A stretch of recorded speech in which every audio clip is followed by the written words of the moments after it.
be great.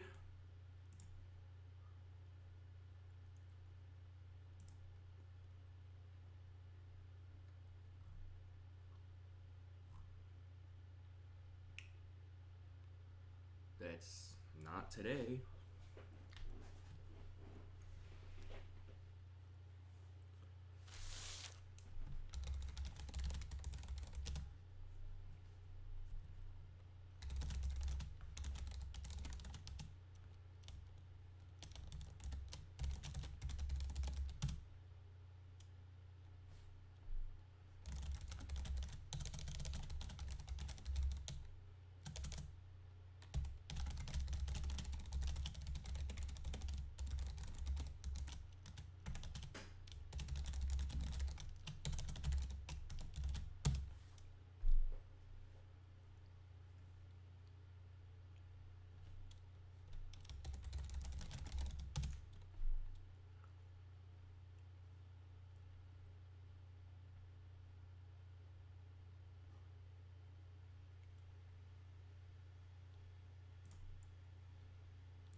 Here. Oh my god. Why is it so crusty?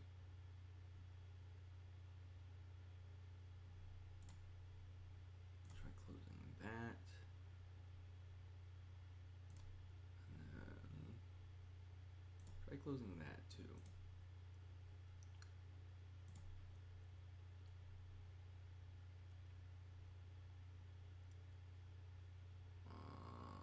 Display method.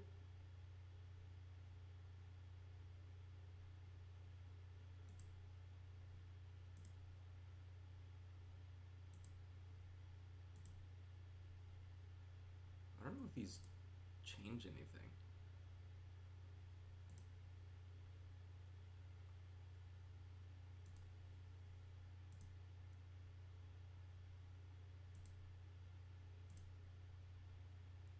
I might have to look into these. So that's a default. Try emulation settings.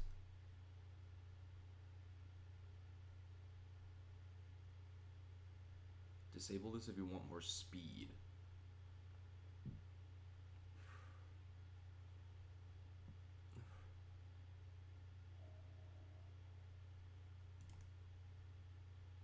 Current ROM needs to be reset to apply changes. Okay.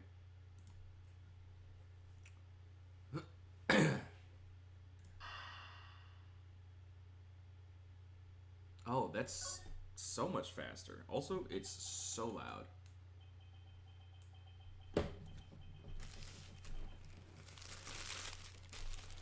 I know there's no one here, but I'm just eating a burrito for breakfast.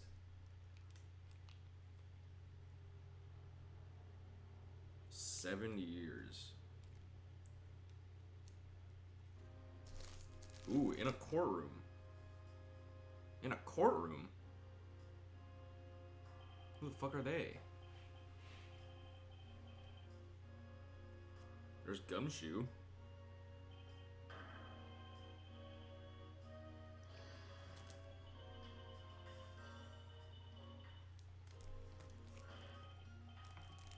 Oh, that's not Gumshoe.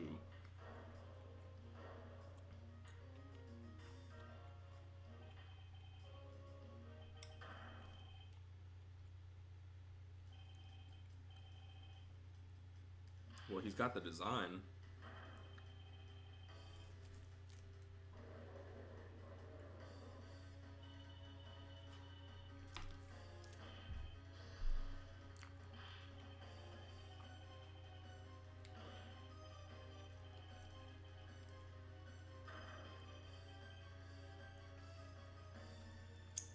Interesting. He was a prosecutor. I didn't know prosecutors had enough time on their hands to be great thieves as well.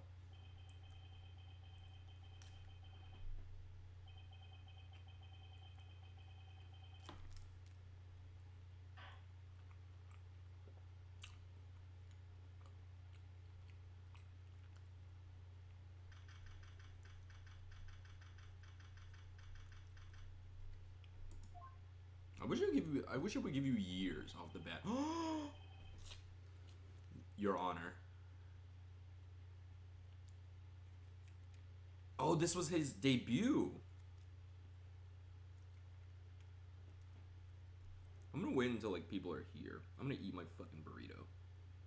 And then maybe go take a shit. Because I haven't taken my morning shit yet. I also have to drink my morning G Fuel.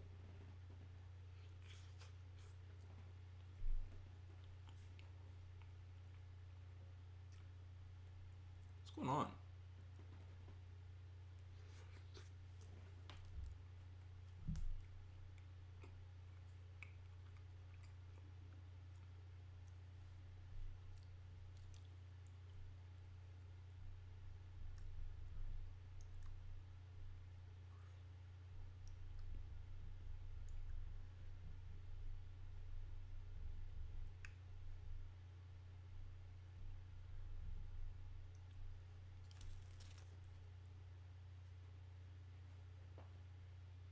Gabe. First of all, hi Gabe. Second of all, my mic wire isn't long enough for me to reach the bathroom, but if you subscribe, I'll consider it.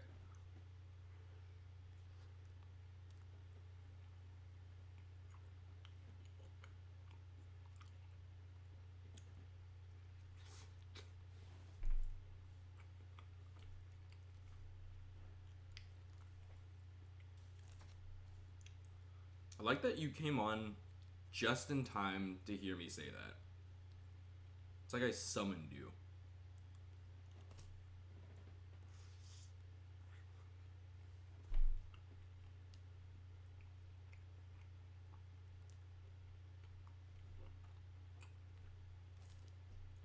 Okay, what would you say if any of these characters got into Smash?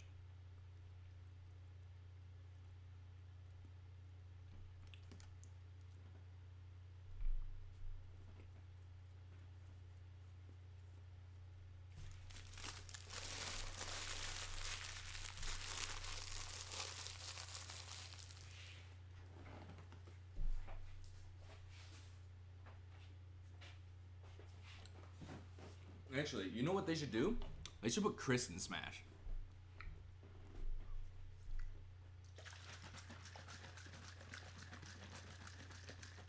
Oh my god, Gabe. I'm so glad we're on the same page.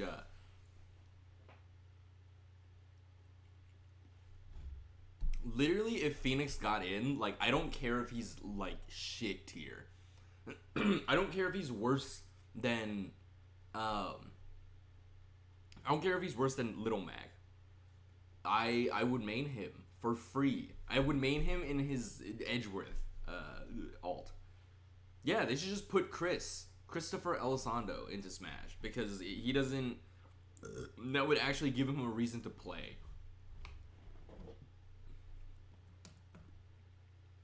Am I wrong? Is this not correct? What is this cable? Why is it so long? Who, Chris?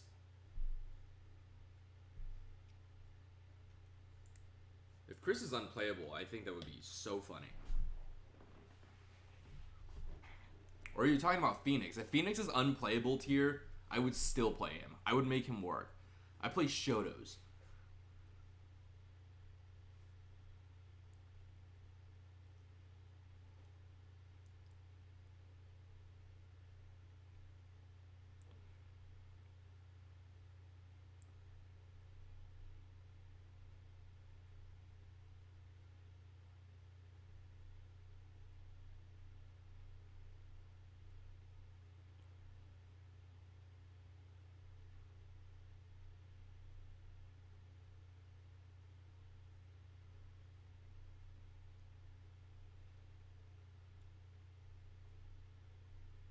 Shotos are not bottom 2. They're bottom 3. You can't forget about Terry, dude.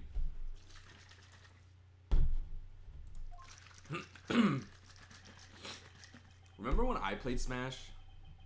Good times.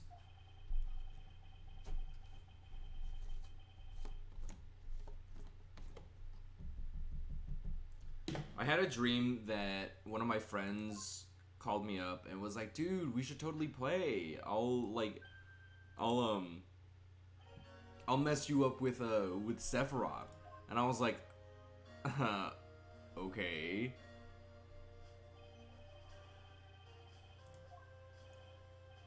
People get mad when you call Terry a Shoto because they're bad at him. The other Shotos are easier to play. Or, like, because I guess they're easier to play because they've got, like, bread and butters and, like, stupid little true combos. Like, Ken's fucking nair across the stage into F smash on the ledge or whatever. And then Terry just literally, like, goes sauce and then it's over. I'll play with you later. I haven't played in literally forever, though, so I'm gonna be trash.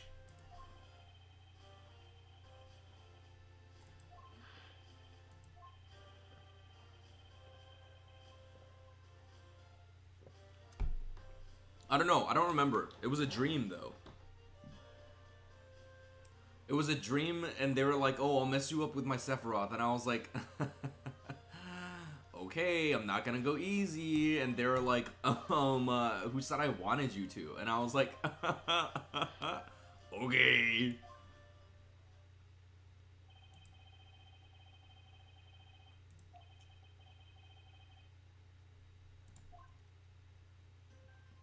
Oh yeah, you wanted to play. Which one did you want to play? Probably both. Skullgirls and the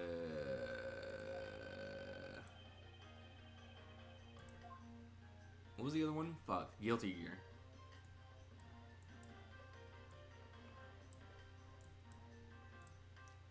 Then I have to set up my fight stick and everything. Ugh.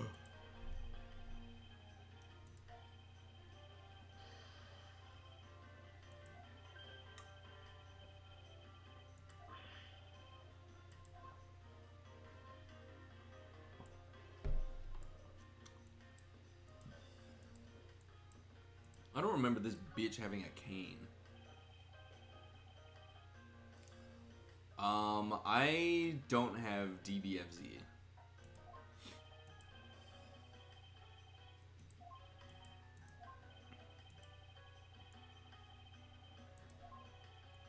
How much is it on sale for?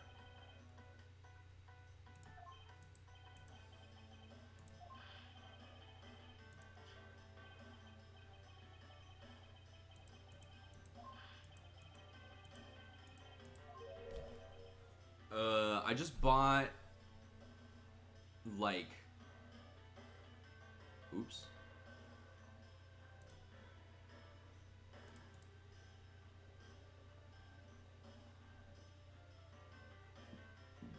Uh-oh, hold on, I just noticed something off to the side.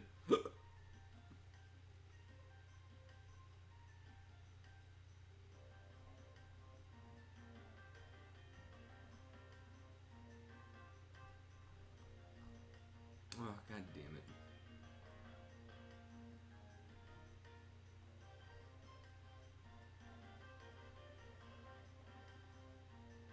Oh, fuck it, whatever, I'll just do that. Ugh, Jesus. $9 for base game? How much is DLC? Is there DLC? How many DLC?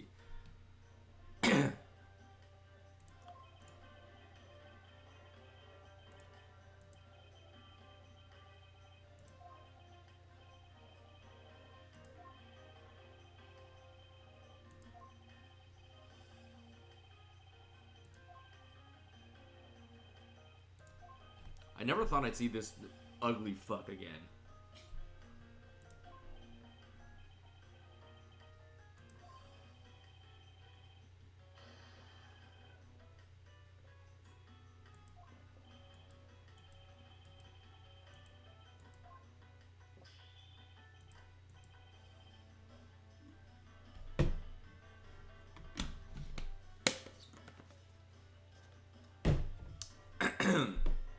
So I just bought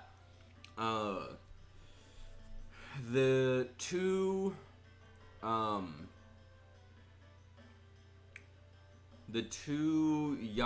remakes I just bought, so now I have 1, 2, and 0.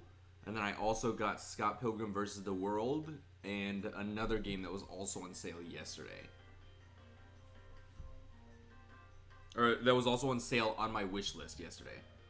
Ultimate Edition is 17 down from 109.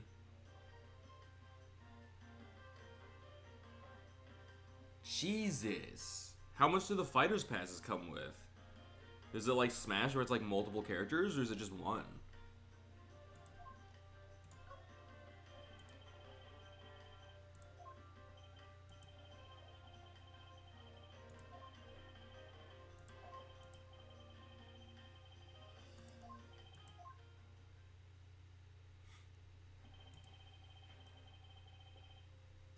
Kadobian.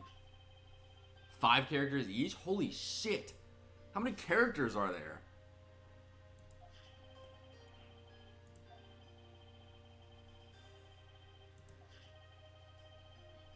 Alright. Now I'm invested in this. Hold on. Where's my browser? Cool.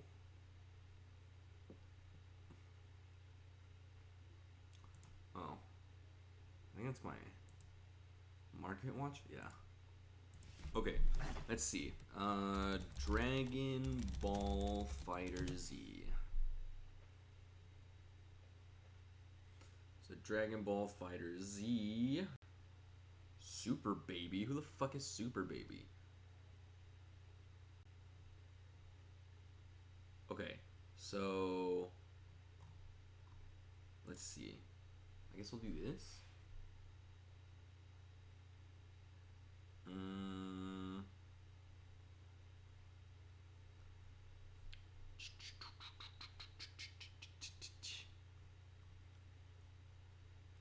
Gameplay, I don't care. Oh my god. Jesus. Base roster includes 21 playable characters, with 3 additional characters being unlockable through gameplay, and a further 19 being released as paid downloadable content via a series of Fighters Passes for a total of 43 characters. Android 21 is a new character original to the game, designed by series creator. Is Android 21 the one that eats people?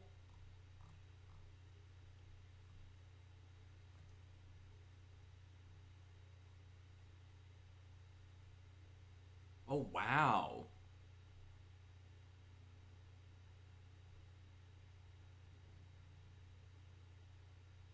Wow. It's won a lot of, like, fighting game awards. You have it on PC too, but you don't have a PC to play it on. She be eating. Android 21 do be bad. God. Look at that ginormo gooch. Let me rip a butter.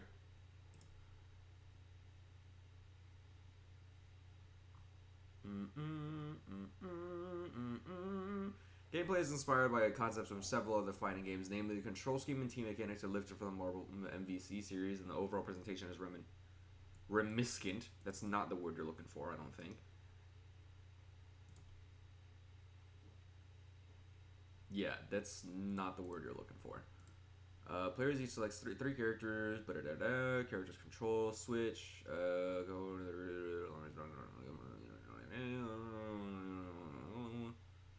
the team that has sustained the least damage overall wins. Okay, that's fine. That's plain and simple. In addition to the unique moves of each character, players have several universal moves available. With a vanish attack, player can expend ki to instantly teleport behind an opponent's character and strike them in the back. Ha! Nothing personnel, kid. This is multiple uses, from bypassing enemy projectiles to moving quickly around the stage or extending a combo. So is ki the bar? Oh yeah, it is. Dragon Rush, break through an opponent's guard, offer a chance between an arrow combo, forcing the opponent to switch to a different character. Super Dash, home in. When the opponent's lead character is able to pass through weaker projectiles.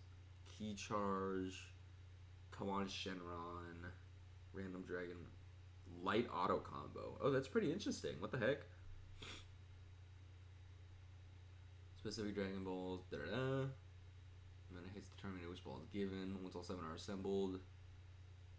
When a player performs a specific attack under certain conditions, Channel 1 appears to go into which allows players to choose one among the benefits. Oh my god, health regen?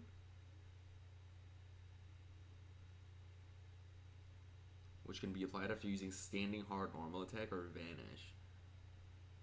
Season 3 allows players to choose 3 different assist types for the match. Also, this season Sparkling Blast and its time limit enhanced even further fun with the. What the fuck?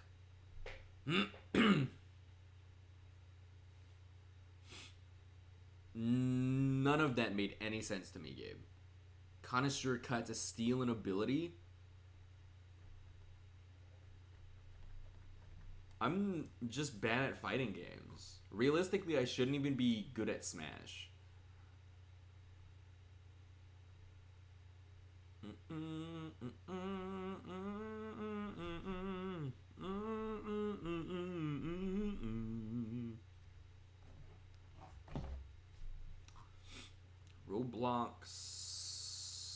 Roblox is... They're about to go public. Ugh. Yeah, Roblox is about to go public with their stock. And I think they're coming next month. So, excited about that.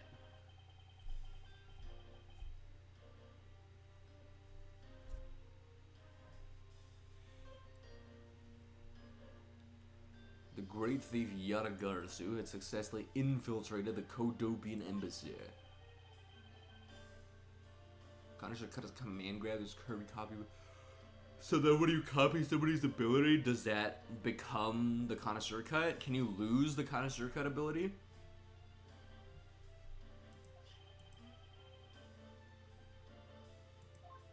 Hop on Roblox? I don't even have a Roblox account, but I have a bunch of friends who've been playing it recently.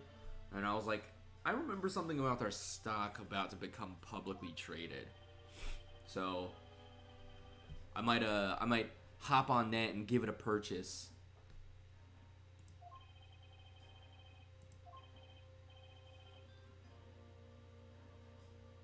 Oh, so you can only use it once?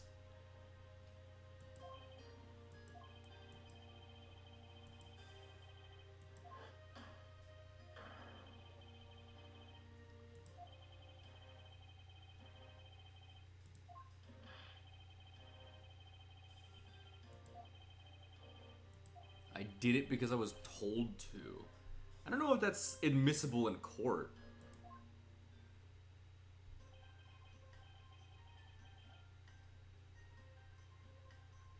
Yeah, because I think you would still get, like, you still committed the crime, so you're still gonna get arrested. But I think they would probably then investigate the person that you said did it.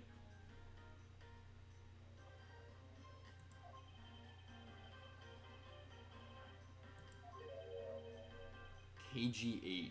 There's that again.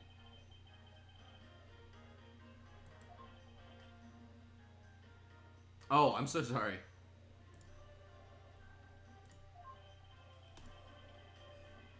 You guys were just looking at Roblox stock options.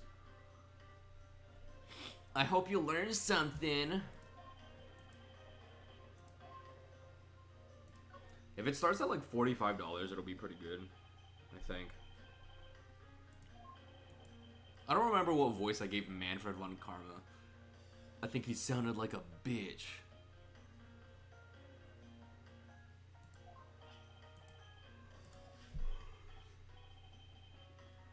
A 3-year-old newspaper. He's like, oh, sorry, I was gonna read that in the toilet.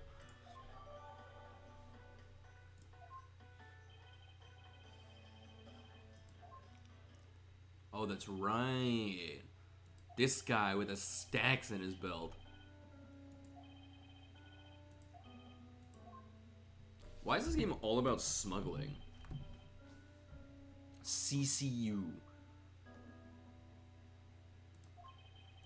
CCU. Oh, like CU? Haha. Hee hee hoo hoo. Hootie hoo.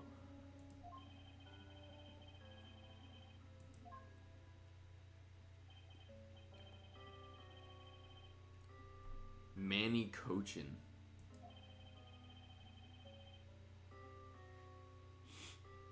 Manny Cochin. I'm just... I've been poisoned into this idea of always looking for puns in names.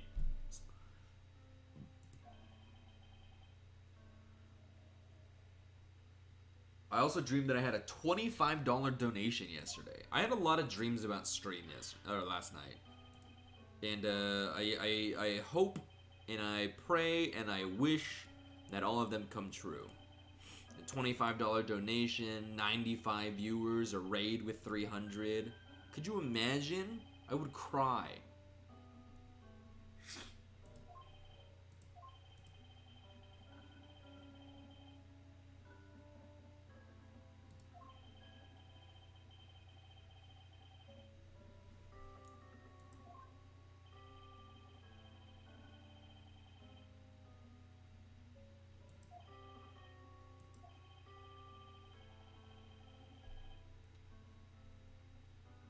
Gabe, would you be mad if I moved out of state before you came back?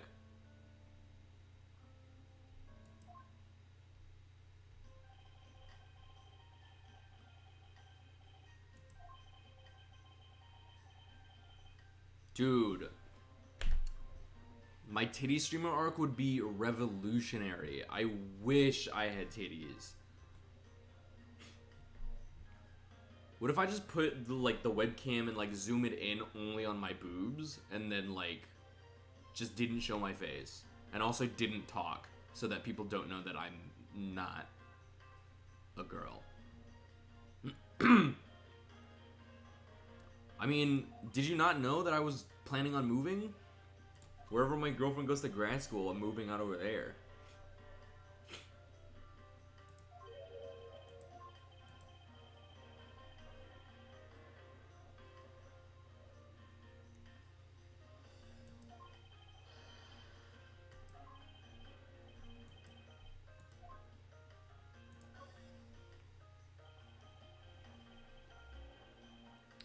Her top choice is Montana though, which I feel like is kind of close to Wisconsin, right? Maybe. So you should just stay in Wisconsin. No doubt to say that a suspicious accounting records is released publicly. That's what Manfred von Karma sounds like. I truly, honest to God, forgot what voice I gave him. Life is hard when you can do all of the voices in the fucking world. That's a lie. I can't do girls' voices. I want to learn how to do a girl's voice so much.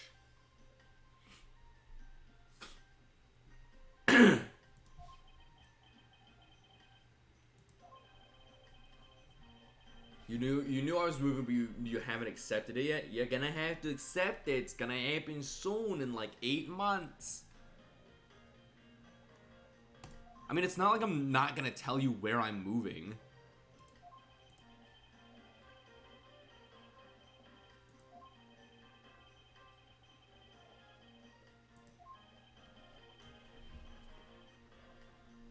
Criminals have a way of incriminating themselves, wouldn't you say? That's why they share the same root, Manfred. Learn English. Learn linguistics. Please, I beg of you. There's something in my throat. Well, very little odd. Yeah, I know you're not coming back until you get vaccinated. That's why I asked the question, because vaccines are being shitted on right now. I mean, it's not like you're never gonna see me again. Don't be dramatic. I mean, where's let's see, Montana to Wisconsin. You can Amtrak it, dude.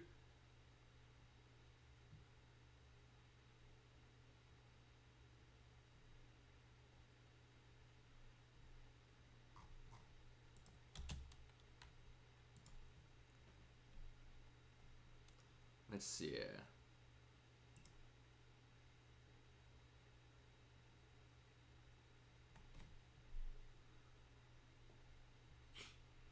Yeah, driving is like 18 hours, but it's only like 3 states. Let's see it. Chicago to Minneapolis.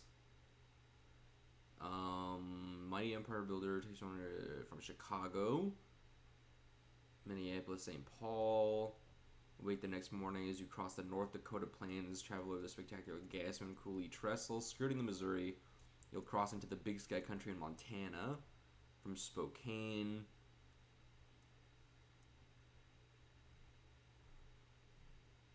Oh, maybe not.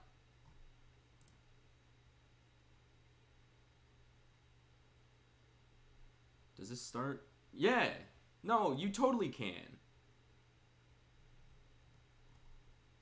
Yeah, so you go from Wisconsin to Montana. Whoa, that's actually sick. I didn't know this train ran like that. This train runs... Whoa! Hold on, Chicago's all the way over there? Oh my god.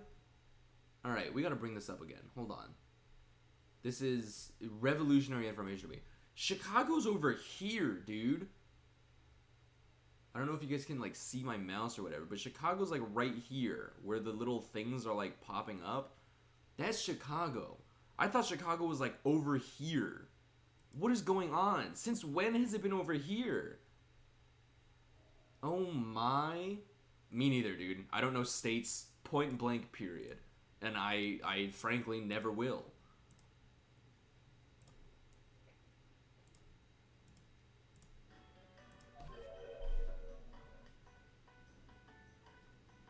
Gabe, let's go get our ears pierced.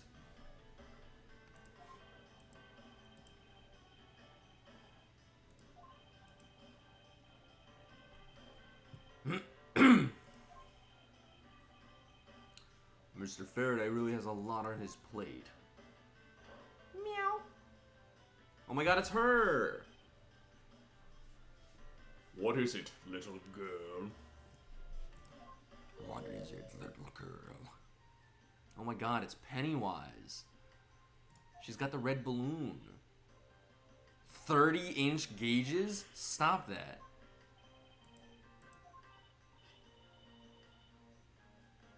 I want to trade the coins with you.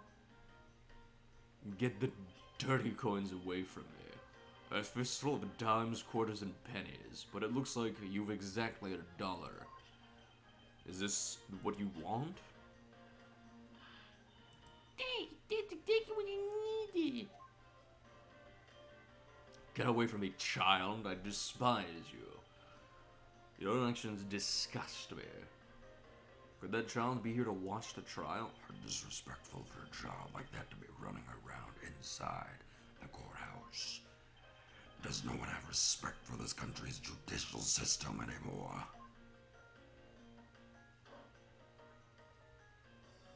I thought that was a gunshot. I was like, wow, that took him a while to respond. That wasn't a female voice. That was my baby voice, Gabe. Come on. Sydney... You know what? Actually, there are no white women in this case yet. There might be in a bit, but currently there are none. Why, do you even know how much time there is left before the trial resumes?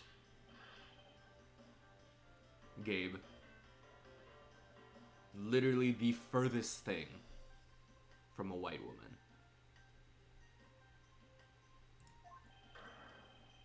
Have you seen those things on Twitter with like people being like, "Oh, I'm transracial. I'm so happy to be accepted as I'm so happy to come out as a black person now." Gabe, that's you. That's you, except like reverse.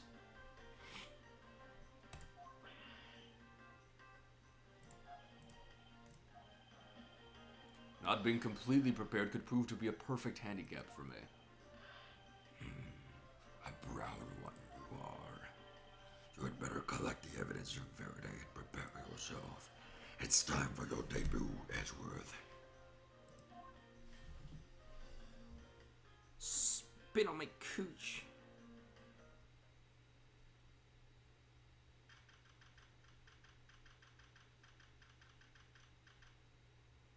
Oh my god. It's Xana's birthday. Oh my god. Why do I have 3 Twitter notifications? What have I done? Oh. Oh, actually, while I'm streaming, let me do this software update. Because it's not like anybody's gonna text me anyway.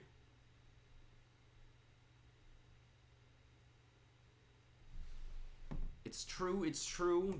Gabe, I bet you were the one who started that. Oh my god, Gabe, you're so right. It totally is your birthday tomorrow.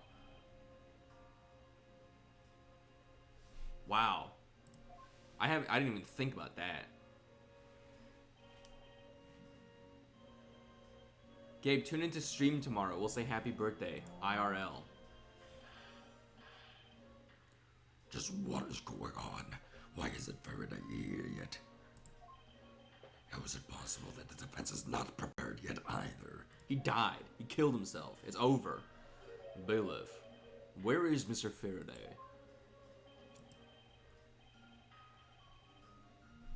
Oh, actually, hold on. Quick question. Scott Pilgrim crossplay. Is that a thing? Can we do that?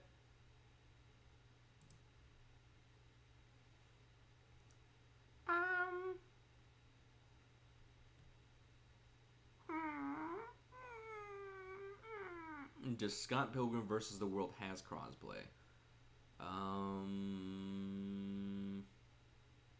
Edit. The game doesn't seem to feature crossplay as I'm only allowed to play with Stadia players with no signs of Ubisoft Connect doing anything. If anyone opposes, please let me know.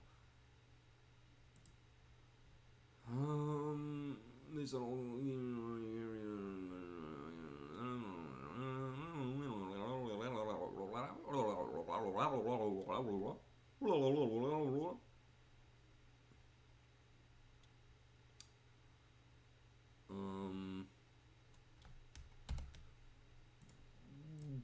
Didn't answer my question. There were approximately 0 answers to my question. I was gonna say, Gabe, you should get Scott Pilgrim versus the World, and then we can cross-play that, and then we can play games like that. That's what I'm saying. Every game ever should just have crossplay. The only reason that they don't is because people want money for themselves. Because they're dumb pieces of garbage. Oh, you must be the one Mr. Von Karma recommended. Why? I don't like seeing him not behind a table. This is so weird. I hear this will be your first trial. I look forward to seeing how you perform. Oh, by the way, was there someone celebrating a birthday during the recess? I could have sworn that I heard a popper going off. Come to think of it, the other day with my grandson. Sir, it looks like the trial is about to resume. However... Yes. It will be all but impossible to prove the witness a liar without the evidence from Faraday. What is that blasted buffoon up to? Oh, he's dead. Hi, Gumshoe. So hot. There shall be no yelling in the sacred hall of law. Bailiff, remove that man from this courtroom at once. Gumshoe? More like Gumshoe. Please, wait. You have to listen to me. It's an emergency. Defendant lobby number 2, Mr. Faraday and the defendant, they're both dead. They killed themselves. Oh, he actually killed himself. I thought he just disappeared. Oops. I guess I'm omniscient. I'm sorry, hold on. Everybody take a look at this vending machine to the left here. Is it just me, or does it look like they are selling meals out of a vending machine? Who the hell is that? I am irrevocably in love with Detective Dick Gumshoe. No one's allowed on the crime scene, period. Just who does this oddball think he is? This is becoming quite the hotspot. Isn't she Mr. Rill's defense attorney? Why are you standing like that, you fruit? Thanks for the sub, Sydney. You make my heart go doki doki. What if that's how I started like saying things? What if that was my sub what if that was my sub like thanks thing? Like, you know how people are always like, "Oh, thanks for the sub. Welcome to the fucking Dick Squad." What if I was just like, "You make my heart go doki doki"? Yeah, okay, listen, I know she's not a fruit. She looks like a heterosexual woman. Edgeworth, though, Edgeworth, we can all agree, is a mango. I'll never find out what's going on like this. It's time for some civil discourse. Look at her. Clearly not a fruit. Look at her. Do you have a minute?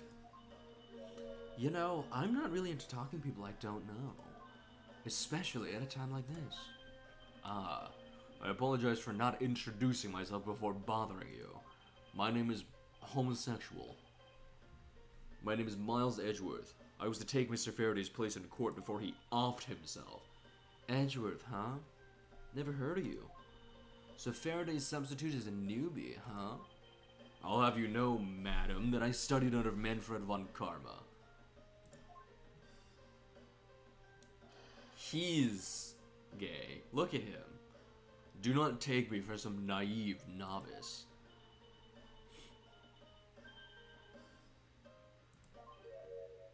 Yikes.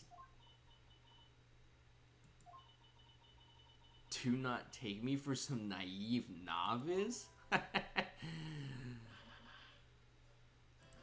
No, she's heterosexual. Look at her. Look at the way she laughs. She's absolutely a heterosexual. So you're a student of Von Karma. I should've. Those clothes are a dead giveaway. Well, hold on. Stop right there. These are the garments of one who gallantly presents the facts.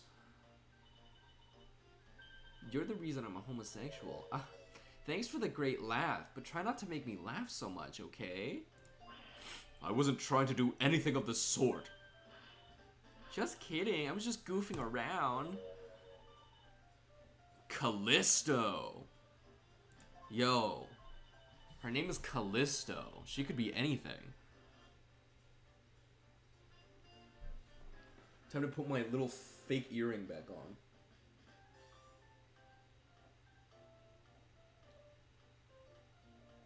Sydney, come to California. Come pierce my ears. And if you're telling the truth, then we were about to go head and head in court. But of course. I've heard much about you, Miss Yu. You're about to. But of course. I've heard much about you. You're a regular Shakespeare. You should give Edgeworth like an offensively stereotypical gay voice. I gave someone a voice like that in the last case because he looked like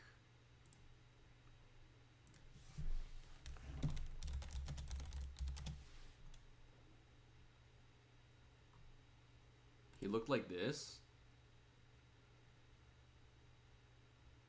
And I just could not, you know, I couldn't think of any other voice besides just, you know, funny, haha, give this guy a light voice with a lisp. And I was just like, there's really, I have no choice. I can't think of any other voice for this foolish buffoon other than that. I'd like you to update me on the situation. Also, the song that's playing right now kind of slaps. I don't really know anything. Why don't you try talking to those detectives over there?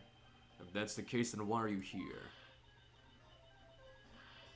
Yeah, I'm just out here being homophobic. That's why I'll never get 95 viewers and $25 donations, because I'm homophobic and I've been canceled. It's just that the way you speak is so tactless. The person I was going against in court until only a little while ago was just murdered. It's not like I could go back into the courtroom pretending as though nothing happened.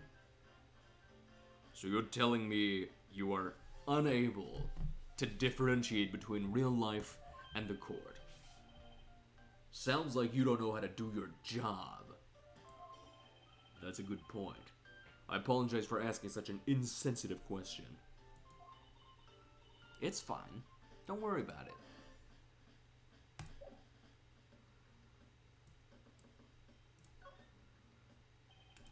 Excuse me, but who are you? Detective Tyrell Bad. Homicide. I was informed of the situation and came as quickly as possible. So how did you arrive and inspect the body before me? Faraday requested for me to testify in the trial.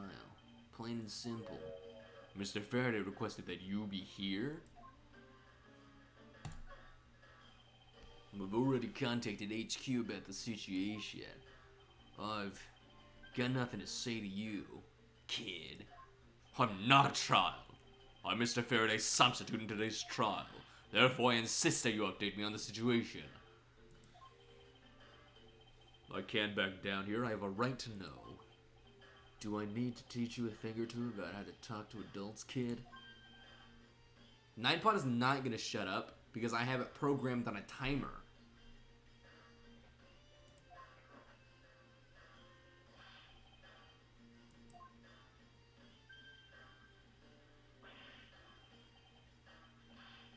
Oh, that's a mirror? I thought it was a corn dog. I'm so sorry. Faraday was stabbed to death with some kind of blade, and he had a gun in his hand.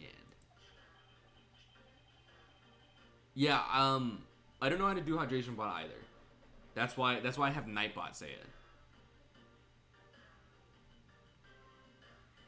The other man, Mr. Mackerel, was shot and killed. He was found holding a bloody knife in this hand. Was there anyone else who went into defendant lobby number 2?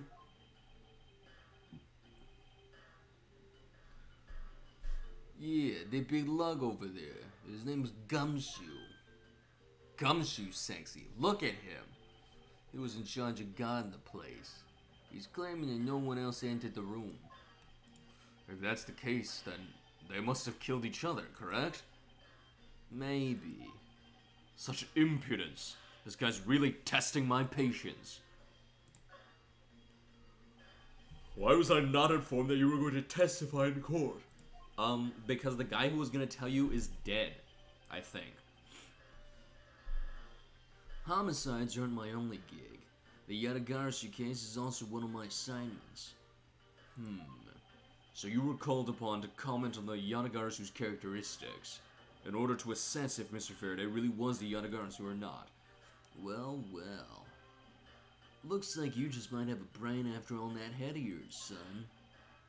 Son? I'm not your son, Pops. Are we done? Am I done speaking to you, you foolish little man? And you are? Who, me? Hey, pal.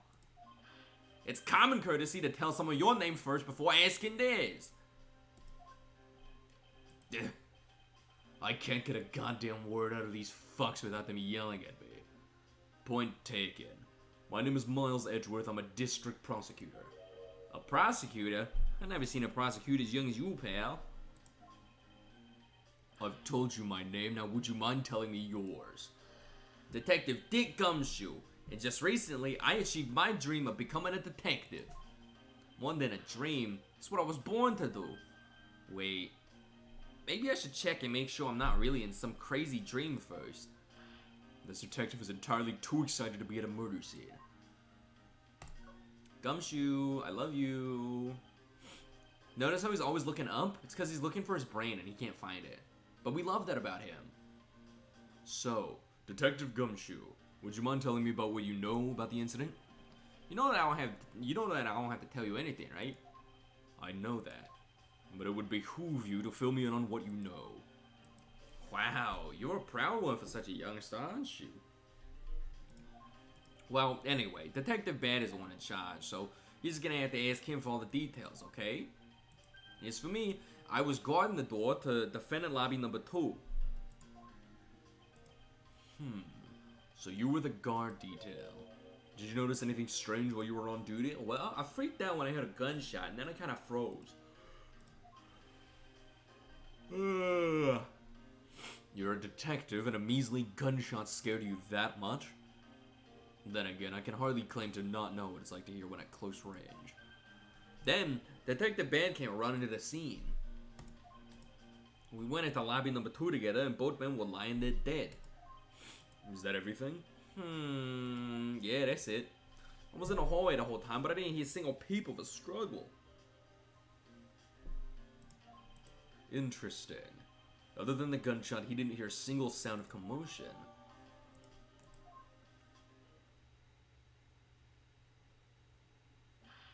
Monsieur, there's someone here who wishes to see you.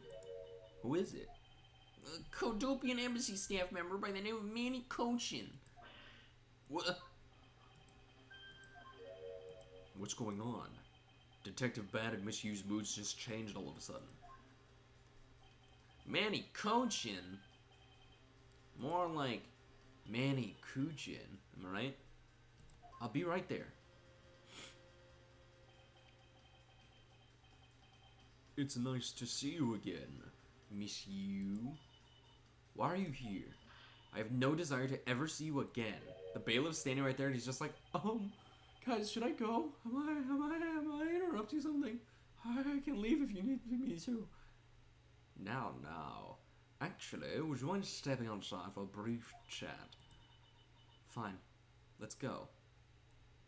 Manfred just appeared out of fucking nowhere. Bad. Von Karma. It's been a long time. I knew you would show up. You usually do when the Yatakarus was involved, and I see this case as no exception. Do you know Detective Ben, sir? Yes.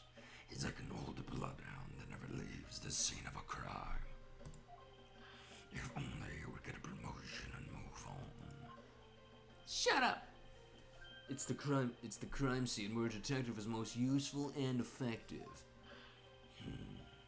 It's not like I don't know that. Moving on though, Bad, the man that I just passed by.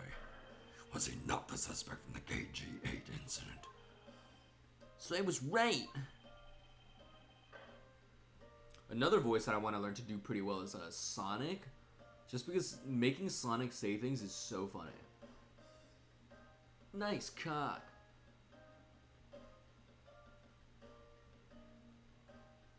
Alone on a, what is it, Friday night, Saturday night? Alone on a Friday night? God, that's pathetic. That Faraday. I can't believe he lets an easy catch get away. Imbecile. I would have proved his guilt in 3 minutes. Von Karma, I think you've said enough for now. It's in poor taste to speak like that about the departed.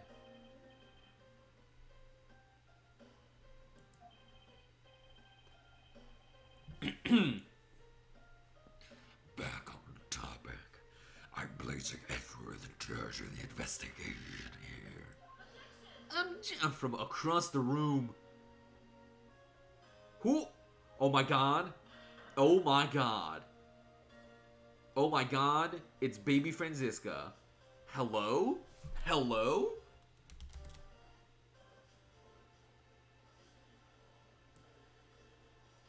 Taking a quick little snappy of that.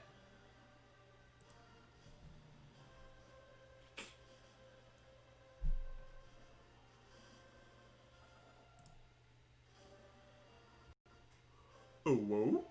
Oh, oh.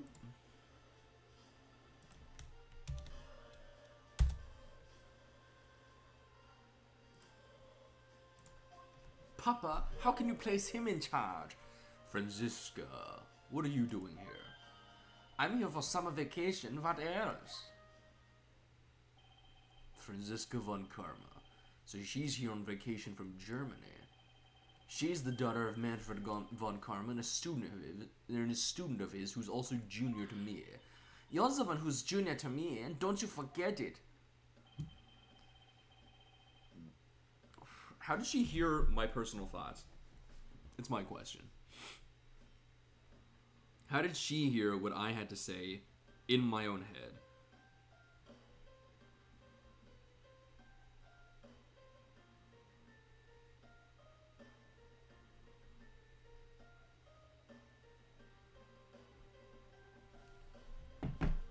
You're not conveniently avoiding the bar examination, are you? Speaking of bar examinations, my girlfriend's one of my girlfriend's like closest friends, cousins. Sorry, if she's watching, I'm sorry I don't know labels. But someone that my girlfriend is really close to got their results back from their bar exam that they took in like October or something, just like way long ago. And she's now a criminal lawyer. They are now a criminal lawyer. Huh. If you were able to pass, then I'll have absolutely no trouble at all. I'll never allow myself to lose to you. Never. Why does she always have to be this competitive? My God. Anyway, Papa, are you really assigning Miles Edgeworth to cover the case? Yes, I am. Why do you ask? Well, you know, I'm close to becoming a prosecutor myself. You don't have your license. You literally can't do this. You don't have your license. And I have 100% confidence that I can do a better job than him. That's just like Franziska. She has no problem bad-mouthing someone right in front of them. Bad. Yeah? These two will be conducting the investigation. What? You want me to let both of these kids loose on the crime scene? I'm not a kid. Huh.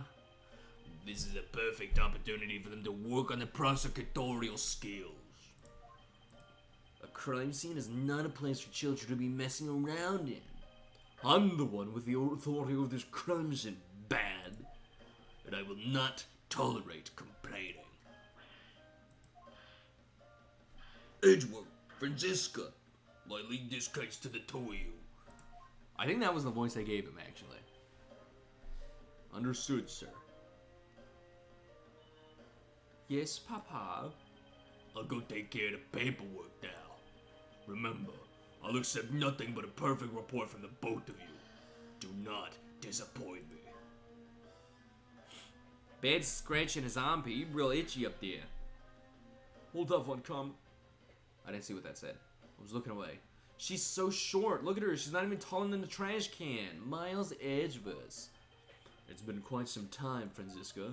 This will be the perfect chance for us to see which of us is truly worthy of the Von Kamen name. Would it kill you to at least say hello? Long time no see. Very good. Just because you became a prosecutor first doesn't mean you can act all proud. She hasn't changed a bit. Miles Edgeworth. As I was saying, we shall see which one of us is worthy of the Von Kamen name. She's literally the child.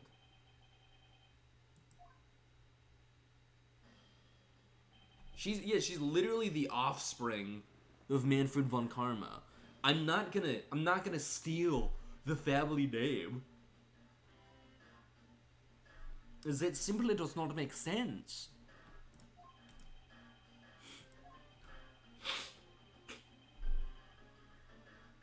Now I'd appreciate it if you could quickly run me through the facts, Detective Bad.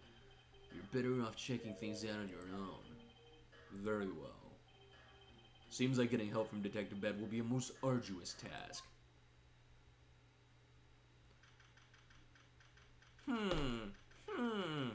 Nothing seems too wrong over here. Two lovers. Is the only real explanation that they killed each other simultaneously? Miles Edgeworth, you shall listen to someone until they are finished talking. I wasn't even listening in the first place. What are you talking about? I'll only say it one more time. This is a competition to see who is truly worthy of the Von Kamen name.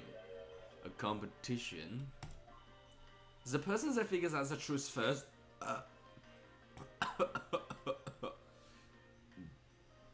wins. Oh god, that burp brought up some G fuel. Oh, Jesus. So the person who does So the person who doesn't discover the truth is a dishonor to the name. Exactly. I don't care that you became a prosecutor before me. I simply refuse to hear any more foolish things come from your foolish mouth. Fine. Whatever makes you happy. Can I take that as you accepting my challenge? Once again, whatever makes you happy. Well then, let's begin the investigation, shall we? I'm going to find the perfect evidence and prettily present it like the professional I am.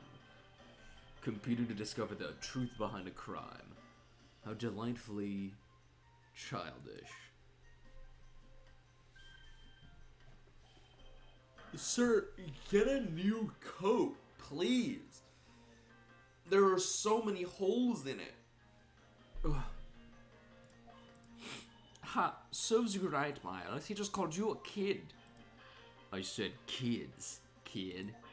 Hey, how dare you call me a kid as well? I'll do what I please, and I won't allow you to cause a ruckus on my crime scene. Hey, big guy, you're gonna watch over these two. Yes, sir. Detective Bed, sir. Now do what I say from now on, kids, okay? You'd better not get in our face, Scruffy. You'll feel the bite of my whip if you do. It's just a writing crop. Then you, prosecutor boy. I'm not classist. This guy's literally a, detective. He, I think, qualifies as ACAB. This is not classism. This is me roasting him for being a cop. Let's get your investigation started already, alright? Great. Now even that detective is treating me like a child. Alright, it's time to get investigating. Get a move on, prosecutor boy. My name is Miles Edgeworth. And if you were to call me prosecutor boy one more time, it will be my duty as a prosecutor to look into your monthly salary. What? What would you do with my salary after you saw how much it was? That's up to you now, isn't it? Really? Sounds good, pal. I would never be classist. The only ists I am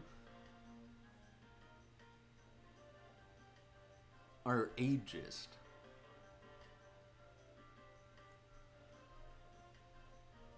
Detective Bad, may I have a word with you?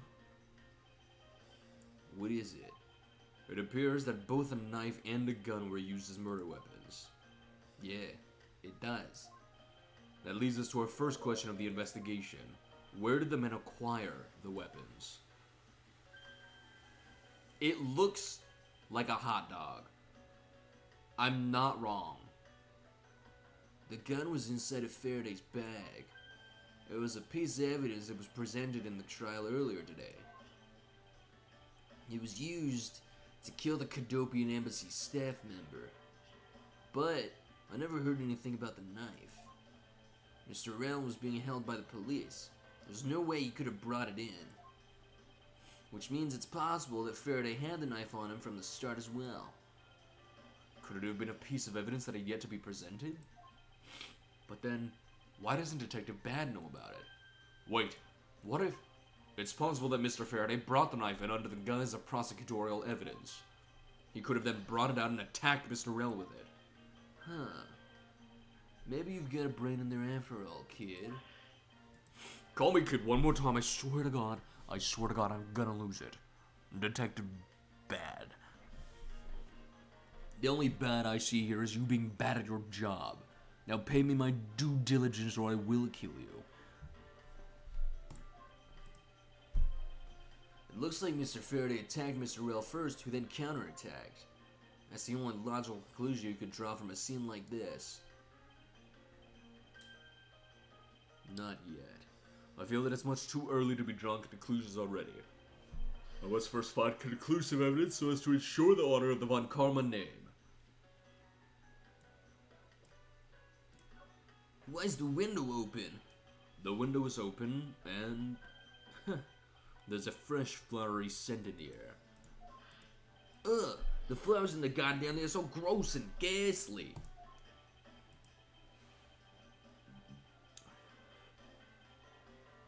Do you think maybe you could try offering something useful for a change?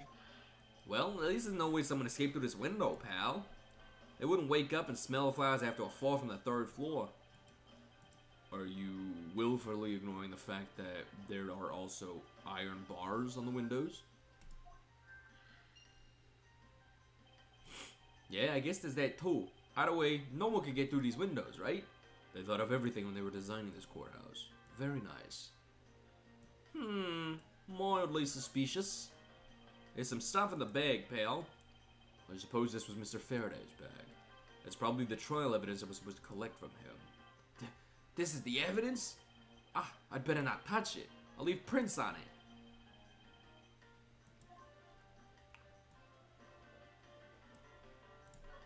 Documents? Oh no. Plastic bags. There are some plastic bags stacked up on the table. There's a tea set too, but there doesn't seem to be any sign of a disturbance.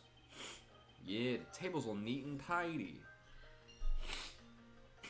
Why is my nose so stuffy? Maybe they were super quiet in the scuffle. After all, I didn't hear anything from out in the hallway, you know? I think that's just your inability to listen.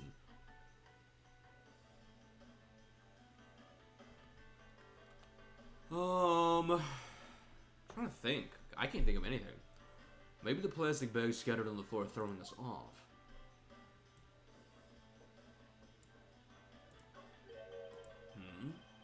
Why are there plastic bags scattered all around? Those bags are for keeping evidence safe, pal. We buy them from Costco in bulk. They're Ziploc bags, that's all. I know that much, detective. You sure are good at this stuff, aren't you, pal? Normally I'd be happy when someone compliments me, or when it's this guy. Anyway, could these plastic bags be evidence of a fight between the two men?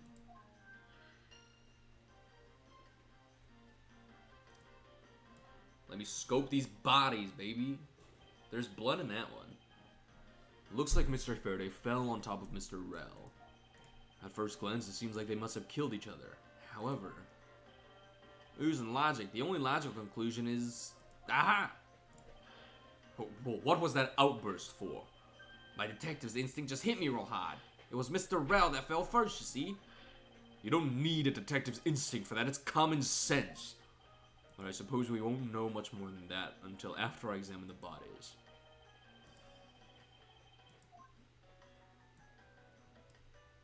Why is there blood on that one? Why are there plastic bags scattered all around? Oh.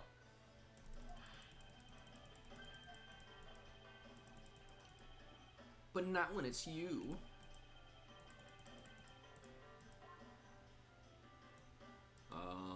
Gun.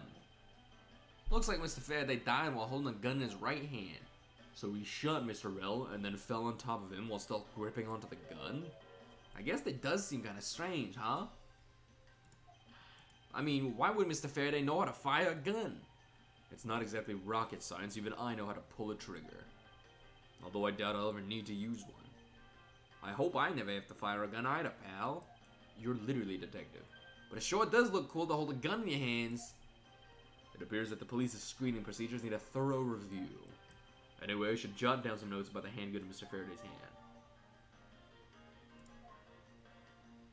hand. Knife. Looks like Mr. Rell died with a knife in his hand.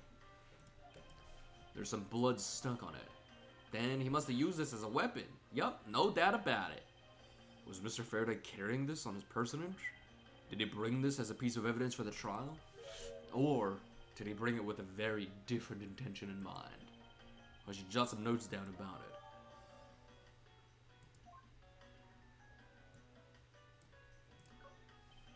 it. Mr. Faraday.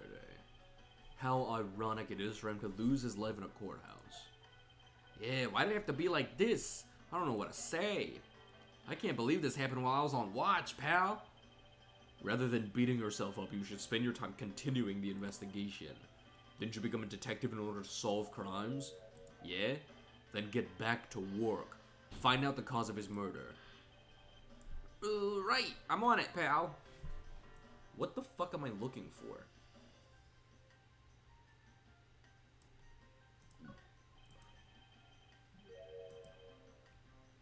Oh, I didn't even notice that. His hand is all black down here. See, I wonder what it could be. If you look closely, this blotching pattern resembles an ink stain. An ink stain? Yes, I usually get ink on my own hand when I use my feather pen. A feather pen? I've never seen one before. Sure you aren't just making it up, pal? Oh, Gumshoe, you're so stupid. Mr. Rell's cause of death was from being shot, correct? That's what we think, but it's hard to tell with him laying face down. Death is bad enough, but it's truly lamentable that someone would try to hide the truth. Are you sure they were trying to hide something? I can't confirm Mr. Rell's cause of death with his body positioned like that. Detective Ben, I'd like to examine the bodies in further detail if possible. What's this? You're not able to form a theory for them the way they are? I believe an examination of the bodies is vital to finding the perfect evidence, don't you? I suppose you do have a point. Well, hurry up and get on with it. Labby. Yes, sir. We've taken our photos of the scene, sir. And there you have it. Do you not approve? Of course not. What? Investigation of a crime scene is the work of a detective, so don't touch a thing. Hey, big fella, turn over the bodies for me, will you? Okay. Please forgive me, Mr. Faraday, sir. Gumshoe, do not get emotionally involved. Remember, you're a detective. Yes, sir. Understood, sir.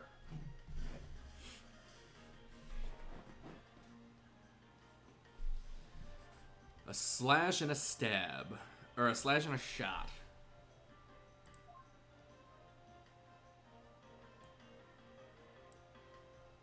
Actually, hold on. What do I got in logic?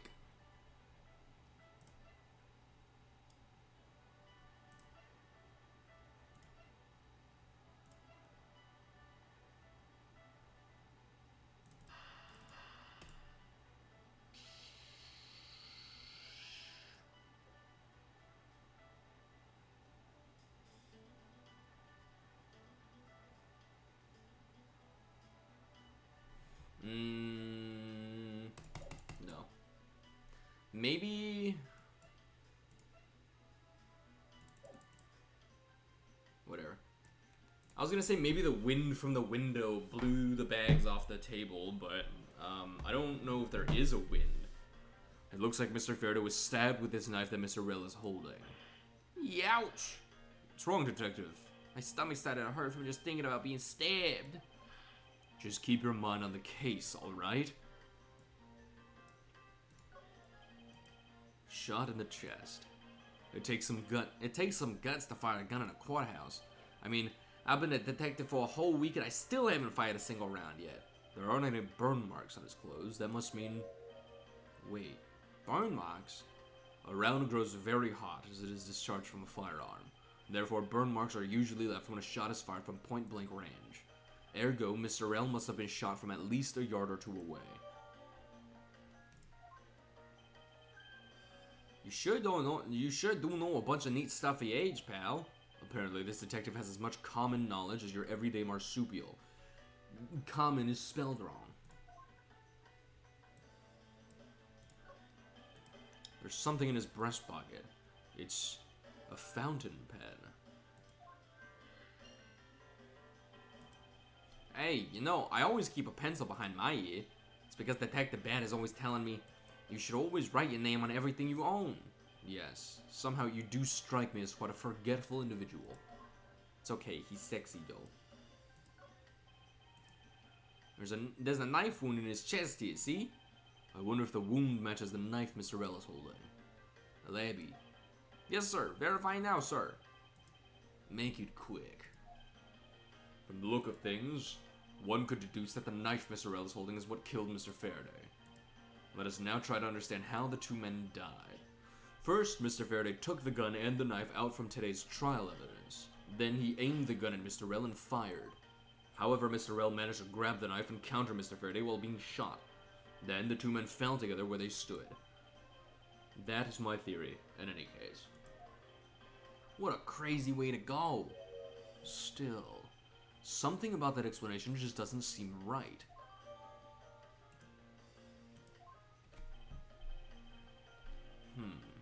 I believe I now have a firmer grasp on what happened here.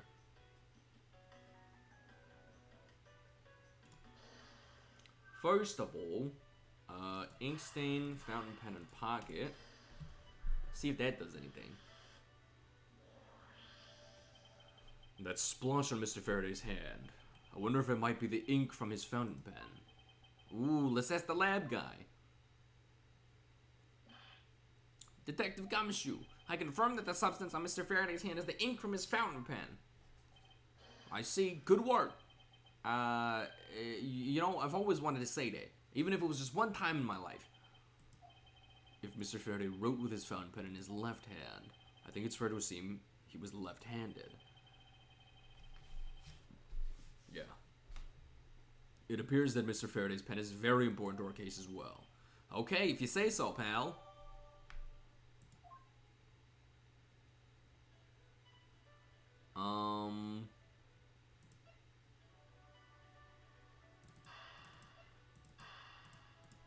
Let's see if this works. Maybe there was wind. Nope.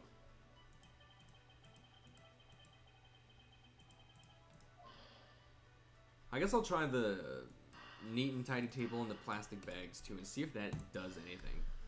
Plastic bags are definitely related to other plastic bags. Oh, would you look at that? There's a very tiny pile of plastic bags on the table. And yet, a portion of them wound up scattered on the floor as well. It's not likely that the ones on the floor were knocked over during a struggle. In which case, might there not be another explanation as to how they got there? Another reason? I believe it's possible that the blood on the outside of the bag is related somehow. Well, please get that blood away from me, pal. Detective Gumshoe, whose blood is on this bag? Hold on. Let me ask the lab guy. Alright, please hurry. Wait till you get a load of this, pal. It's Mr. Faraday's. Oh, and the technician said he didn't find anything else on or in the bag, sir. Aida. It would appear that this bag is a very important piece of evidence. Okay, if you say so. I leave it in your hands, pal. What the fuck am I supposed to do with that?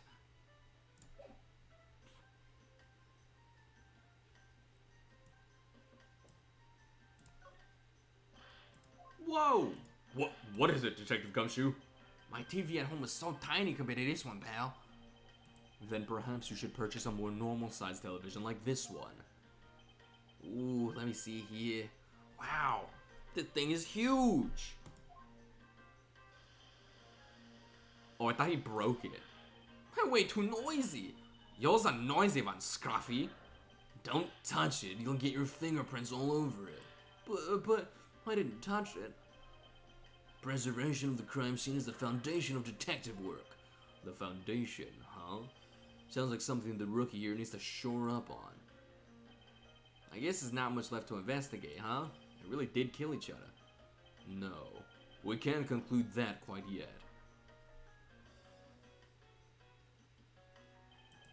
There's still something I find very peculiar here. The theory that they simply killed one another is too simplistic in this case. In fact, there's actually a contradiction here that shows there is another possibility. No way, pal. Really? Wee-wee? I suppose I'll just have to show you the conflict in this crime scene. I won't rest until I've inspected every suspicious-looking nook and cranny.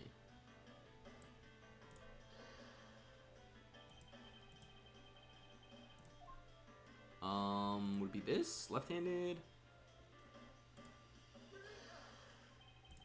Now we come face to face with the contradiction I spoke of, and it is this. Mr. Faraday used his left hand to write with his fountain pen. Ergo, he is left-handed. And yet the handgun is in his right hand.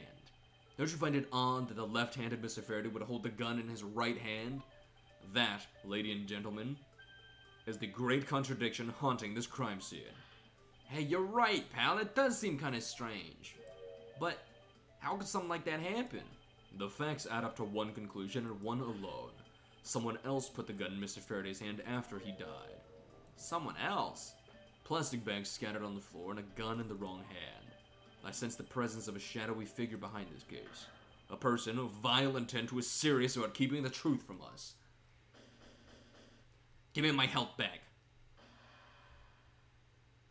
Edgeworth doesn't shut the fuck up. But, like, to be fair, nobody in this game series ever does.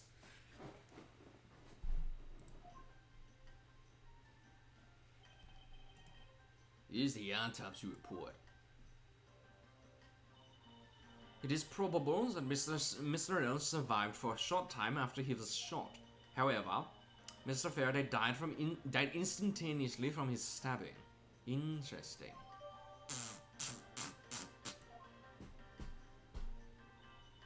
It looks like we now know everything we need to know about this case. Are you sure we know everything? Of course. The incident began with Mr. Faraday attempting to get his revenge. The prosecutor went into a rage from being accused and tried to kill the defendant, but the defendant fought back and they ended up killing each other. It's all very clear and simple. There is absolutely no margin for doubt. Do you really believe that to be the truth? Huh. Are you saying that just because I figured out the truth before you, that you don't want to believe it's true? It's alright. If you disagree with my arguments, then prove me wrong. Well, if there are any contradictions to be found, that is, don't worry, I will. Get her ass. Box up with this little 12-year-old. 13-year-old. Throw hands. Bop, bop. Bop, bop, bop, bop. So I'm like 19. I'm like 6 years older than her. I'm like squaring up with this fucking child. Mr. Faraday's death was instantaneous while Mr. L survived for a short time. From this, it is obvious that Mr. Faraday died after he shot Mr. L. And Mr. L, while on the brink of death, stole Mr. Faraday's knife and stabbed him. Those are the facts of this case. Wrong.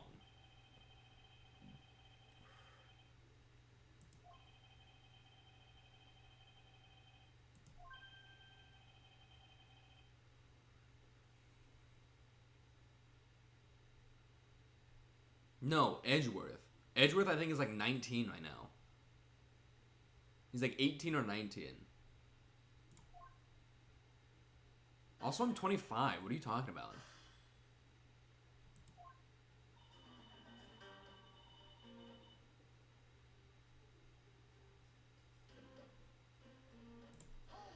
They're having fun pressing. 97? I'm 95, my guy. Are you mixing me up with someone else? Do you truly believe that Mr. Faraday died instantaneously?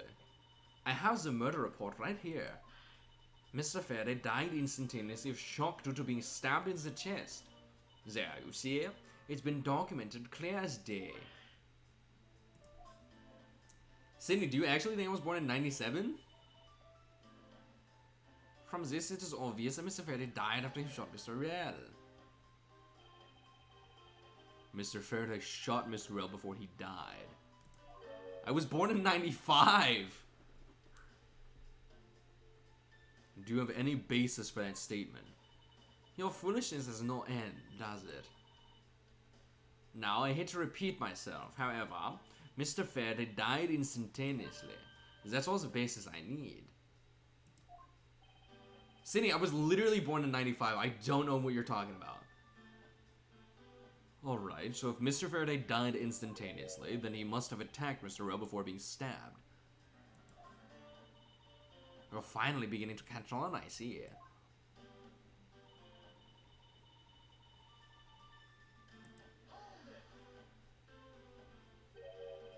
So you believe that the dying Mr. L stole the knife from Mr. Faraday.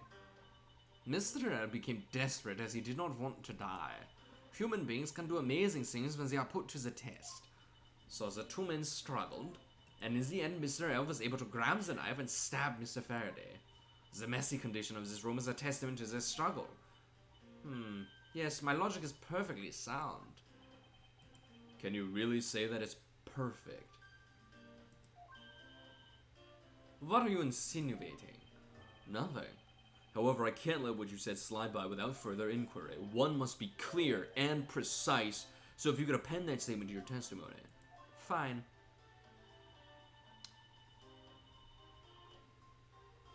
Yeah, I know you were there when I turned 21. But that was 4 years ago.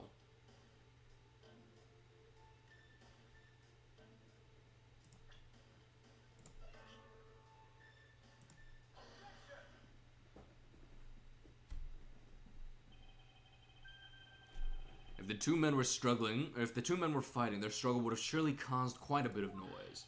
However, Detective Gumshoe testified that he had heard absolutely nothing. You place too much faith in that detective's testimony, you know. But for the sake of argument, let's say there wasn't a fight. And how, then, did Mr. L get his hands on the knife? Mr. Faraday's bag was sitting right here in lobby number 2. It is not hard to imagine that perhaps Mr. L saw a chance and took it out at some point. So, what you're saying is this. Mr. L took a chance when he saw the opportunity and took the knife from the bag, and then Mr. Faraday shot Mr. L after being stabbed. Isn't there something strange in Franziska's statement just now? Wait, something doesn't add up. Oh, really? It's simply not possible for Mr. Faraday to have shot Mr. L after being stabbed.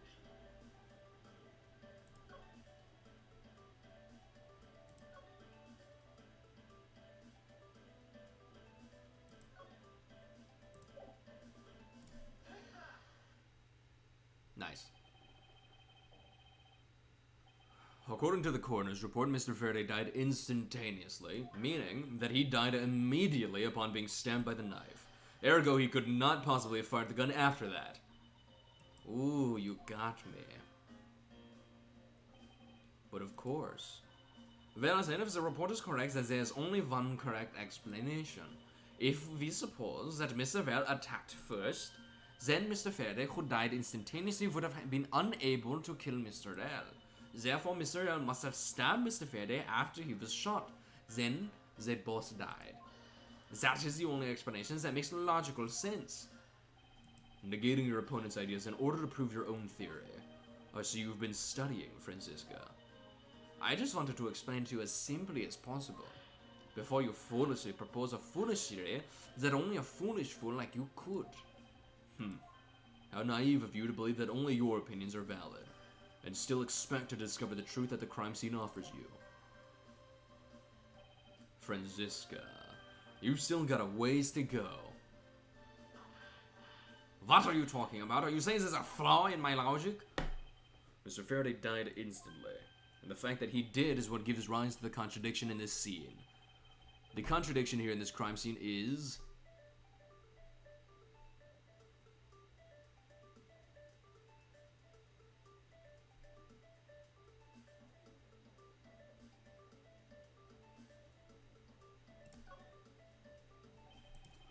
Let me get this straight.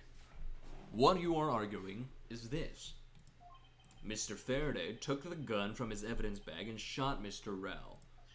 Then, the wounded Mr. Rell found an opportunity to take the knife and strike back. Upon being stabbed, Mr. Faraday died on the spot, and Mr. Rell died thereafter. If that's the case, then how do you explain this? Take a good look at the order in which their bodies are piled. Mr. Faraday's body is lying on top of Mr. Rell's. Therefore, Mr. Rell must have died before Mr. Faraday. Impossible! Yes, I agree that it seems strange no matter what angle you approach it from. Which means that the real mystery behind this crime scene that we must solve is...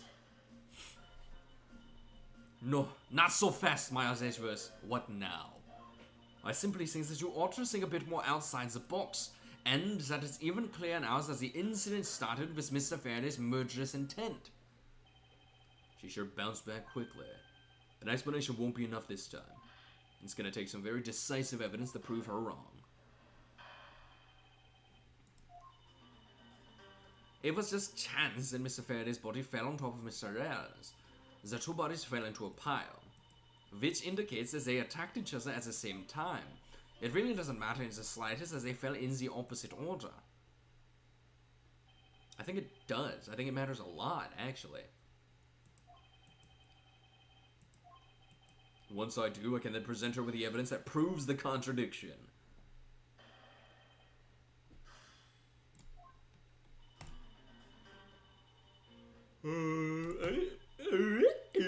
Two bodies fell into a pile, which indicates that they attacked each other at the same time.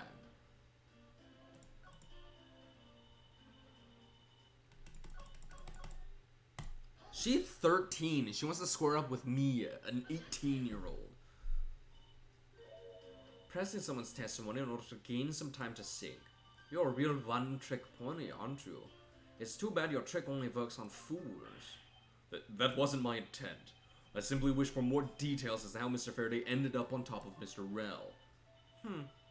Someone's impatient. I was just about to explain everything to you. So do you think you could hold on for 1 minute?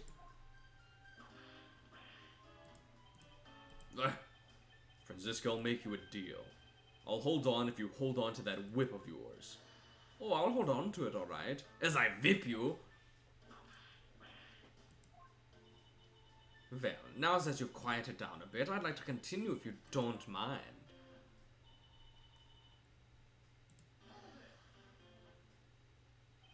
The two fell on top of each other. Don't you find that to be just a bit strange? Not at all.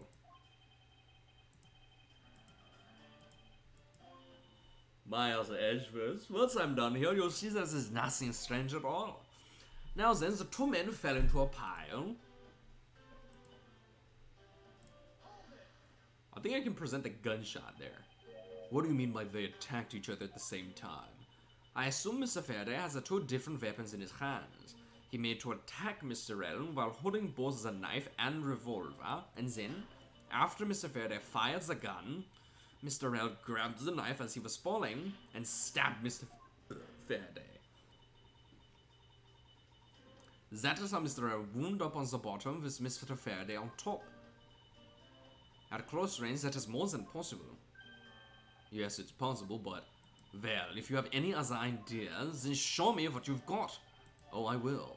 And to that extent, I'd like for you to append what you just said to your testimony. I don't see any point to that, but as you please.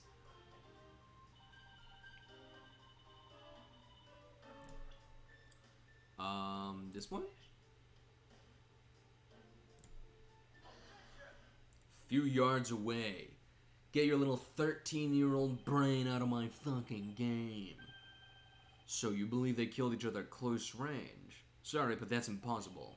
Just as it is written in the crime scene notes, the firing of the handgun did not leave a gunpowder burn on Mr. Rell's clothes. Therefore, Mr. Rell and the gun must have been separated by a distance of at least 2 or 3 yards. Ah! Yes. This is by far the biggest contradiction. The two bodies are piled up on each other, yet the gun was fired from a distance. And with there being no chance that Mr. Rell moved that far after being shot, that leaves only one possible explanation. What a completely foolish line of foolish thought from a certainly foolish fool. If I'm not right, then who was it that made the first move with the intent to kill, huh? Who? The person that attacked first with murderous intent, that would be...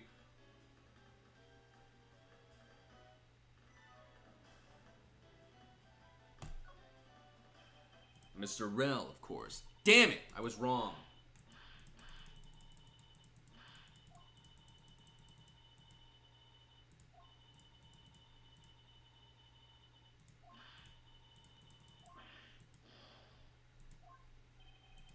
What? So neither of them. Because I will bet money that it was not Mr. Faraday. Here in this room, contradictions appear no matter which man we claim attacked first. Thus, there can only be one explanation. There was a third person here. It was that third person who killed both Mr. Faraday and Mr. Rell, and set their bodies up to make it look like a double murder. That third person is the real culprit. Miles, Edgeworth, there's just one thing that you're missing. Evidence, correct? Exactly. Everything you've said up until now is nothing but a story played out in your head. However, this is where the real test begins. Can you prove that there was a third person involved in the crime? Of course. If a third person was truly here, that fact would resolve the glaring contradiction. The proof that this has all been a setup made to look like they killed each other. I'll present it and lay bare the final piece of the puzzle that's not yet in place. Oh shit.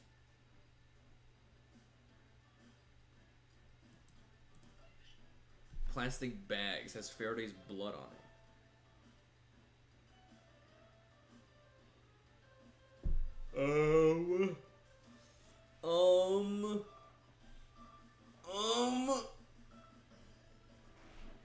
This is very interesting. Really quite interesting. Looking at something to figure out.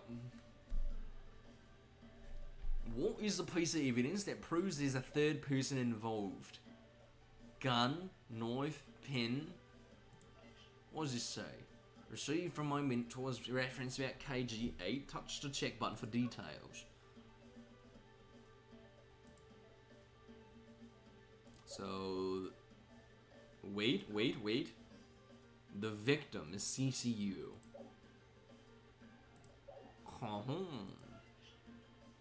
Was in hall on guard due to a gunshot, didn't hear a sign of a struggle. Found in Faraday's hand. Bullet that killed Rell was fired from a few yards away.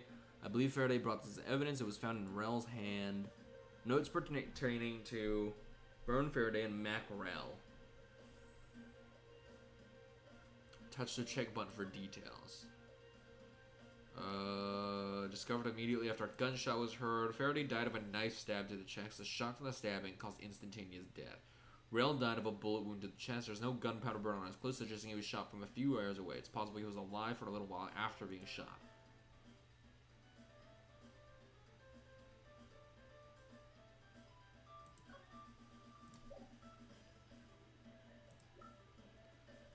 Fountain pen used by the left-handed Faraday looks like it has a quality nib. One of the bags strewn on the floor of lobby number 2 has Faraday's blood on it.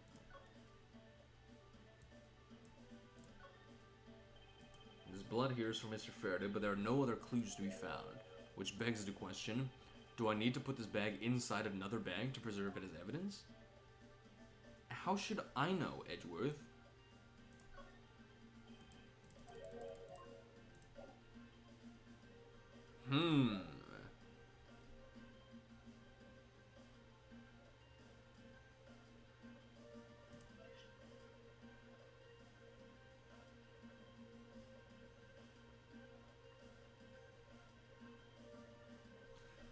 What is the piece of evidence that proves there's a third person involved?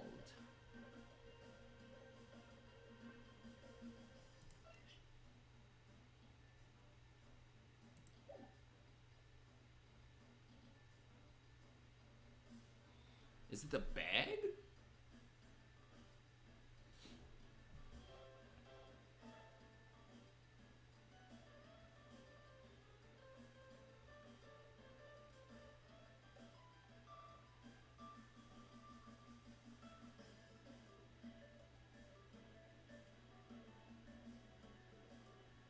I mean, I feel like it can probably be the gun or the knife. I'm gonna say the gun because I feel like that was planted.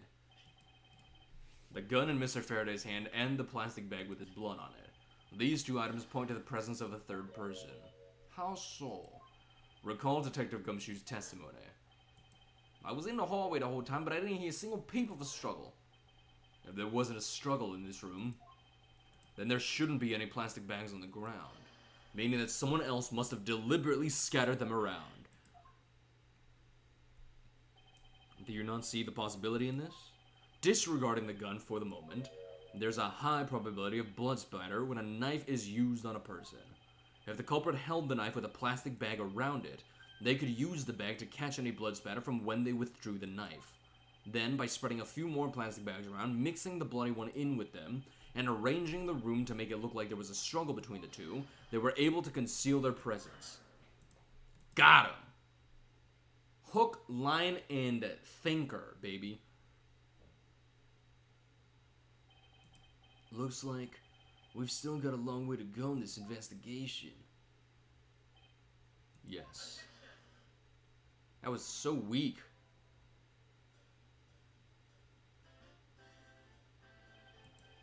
What the heck's up with you, pal? Mr. Bad, I advise you to place Detective Gumshoe under arrest. What? Not Gumshoe. What's the meaning of this? Huh.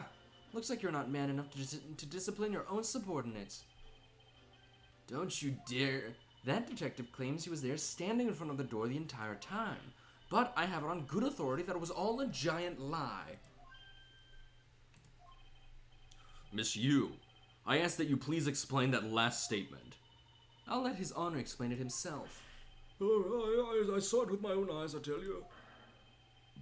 During the recess, there was a period of time when there was no one in the hallway. What? See, Mr. Bad? So I ask you, why would a detective who was supposedly doing his job the whole time want to fabricate such a lie? Gumshoe, did you kill Faraday? No! Of course not, sir! It would appear that the one who sent this whole crime scene up is that detective. Which basically renders his testimony a complete lie and wholly invalid. It looks like your perfect logic has just come tumbling down, Miles. I was in the hallway the whole time, but I didn't hear a single peep of a struggle. He's too dumb to lie, Your Honor. Detective Gumshoe, you're now a suspect in the murder of 2 men. Now spit out the truth or so help me. I haven't lied to anyone, sir, honest. I really was there. I was in the hallway the whole time. Detective Bad, I ask that you please do not act without my permission. After all, I am the one that is heading up this investigation, am I not? Don't talk like you know what's going on, boy. All I want is for this investigation to run perfectly. Perfection is the only wish of a disciple of Von Karma, after all. Therefore, before you take Detective Gumshoe into custody, I'd like to set the record straight on something. And what's that? What should I ask Detective Gumshoe about?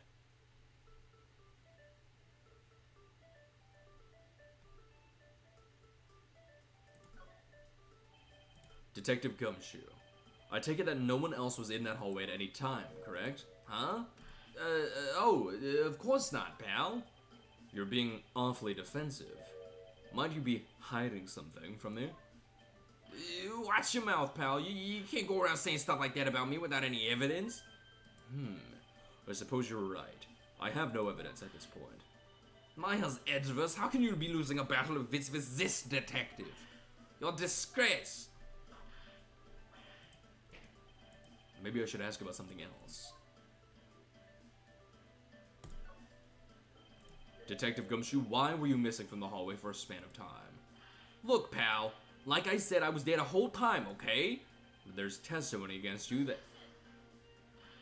Miles Edgeworth, why are you wasting our time with a completely useless question? The only logical reason as to why he was absent is that he was busy committing a crime. Anyone who says otherwise is a fool. I guess motive then. I suppose the one thing I'd like clarified is Detective Gumshoe's motive for committing this crime. Motive, huh? Gumshoe, you got a grudge against Faraday or anything? No, sir, not me. Not a single bad thing against Mr. Faraday, sir. Is that a fact? You really have a problem with lying, don't you, Detective Gumshoe? I'm telling you, I am not lying. The more unnatural you act, the more suspicious you become, you know. If you want a motive, Edgeworth, I have one for you right here. Could you please share it with us? Share it with the class. However, be forewarned that I won't hesitate to object to flights of fancy, because all I'm interested in is the perfect explanation. You're serious, aren't you? Fine. You amuse me, so I'll humor you with a little courtroom practice. You're not even cute. Get the fuck out of here. It was about a week ago. I saw the detective get chewed out by a livid Faraday in front of the precinct.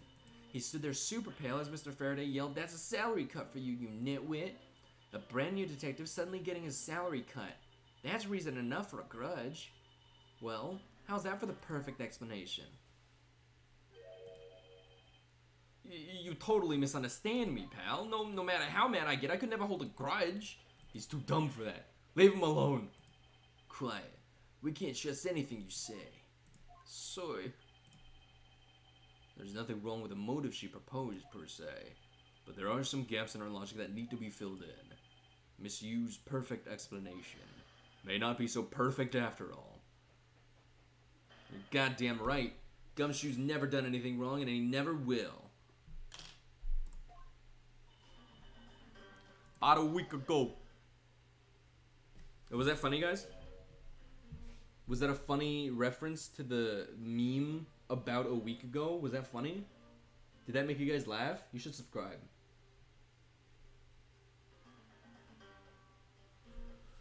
A week ago. Then you and Detective Gumshoe are acquaintances. No way. I only met him in person today. Then how did you know about Detective Gumshoe? Oh, I've seen him around before.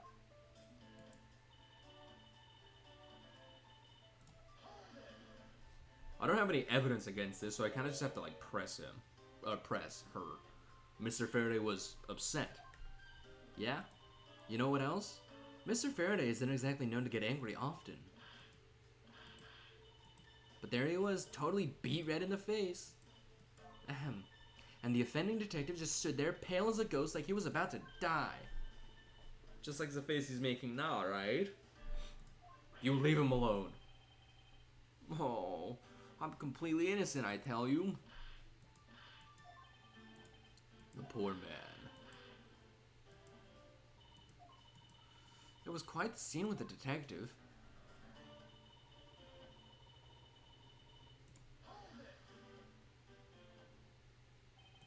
You just stood there, watching this unfold in front of you? Yeah. I have to say it was really enjoyable, too. But that's why when I saw Detective Gumshoe earlier, I knew to steer clear of him. No way. I thought it was because I had something stuck on my face.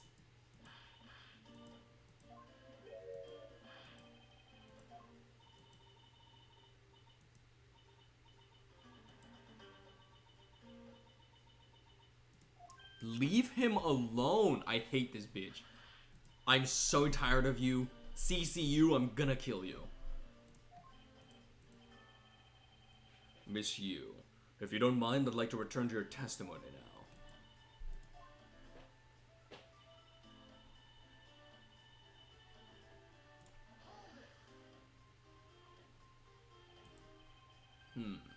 To cut a new detective's salary right off the bat like that. I'm not really familiar with the way you guys relate, but is that a common practice? Speaking of cutting my salary, didn't you threaten to do that to me earlier too? I suppose I did. It's only natural to cut a verseless detective's salary down to the actual verse. My father can even fire anyone, new or old, with a snap of his fingers. Hi, Massacro. Thank you for the follow. Hopefully you enjoy your stay. Yeah, Gumshoe more like dumb shoe. Am I right? Do you think maybe that's reason enough for detectives to hate you people? Well, I guess they really shouldn't cut people's pay. Shut the fuck up, Snake.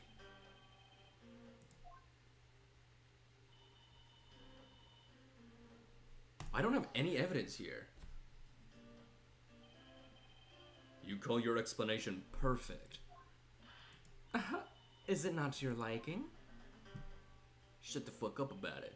Unfortunately for you, it's just not up to my standards. Oh? Is there something you want me to clarify in that case? What should I do? Should I raise an objection? Always! Always raise an objection! No punishment for that! Ah, shit. If you could clear this one... Motive for killing Mr. Rell. That would be to cover up the crime, how Mr. Faraday was killed.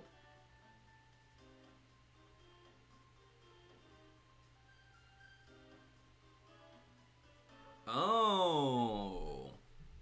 might be that first one. Ooh, I fucked it up. I chose the wrong one. You still haven't explicitly established how Mr. Faraday was killed.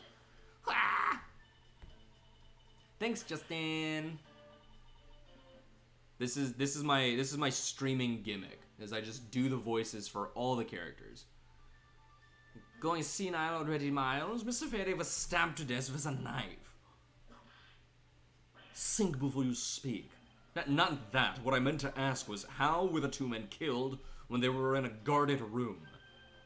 We're gonna find that out very soon from Gumshoe at his interrogation, boy. Don't call me a boy.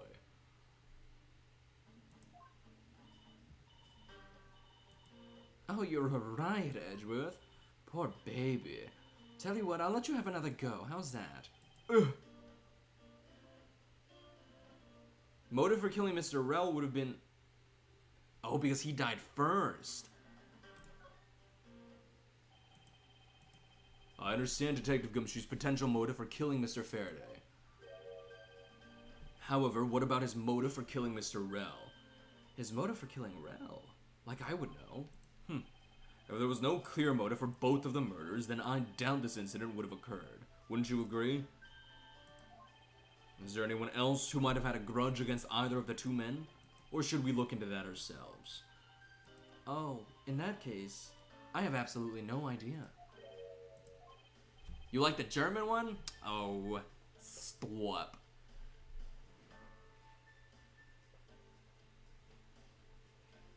Oh yeah, of course. It was at first I think I wasn't aware that you had like gone anywhere because I think I had missed that. But then when Danny came in and she was like, "Hey, I'm writing a letter. Just like if you guys have anything to say to him, you know, while he's out there, let me know." And I was like, "Yeah, I mean, of course. He's a cool dude, and I want to make sure that he's gonna be okay out there because I know boot camp can be rough." What? But that's impossible. She must know something. I mean, we've spoken before. We'd played games together before, so I just wanted to put a message forward. It's not. I wouldn't just let it go completely ignored. Can you please not glare at me like that? It makes me laugh. Miss Ma'am, I can't tell if you're a heterosexual or not. Well, anyway, the way I see it, as long as he had a motive to kill one of the two... Yeah, exactly. Would you care to explain your logic? A witness! You gotta kill a witness!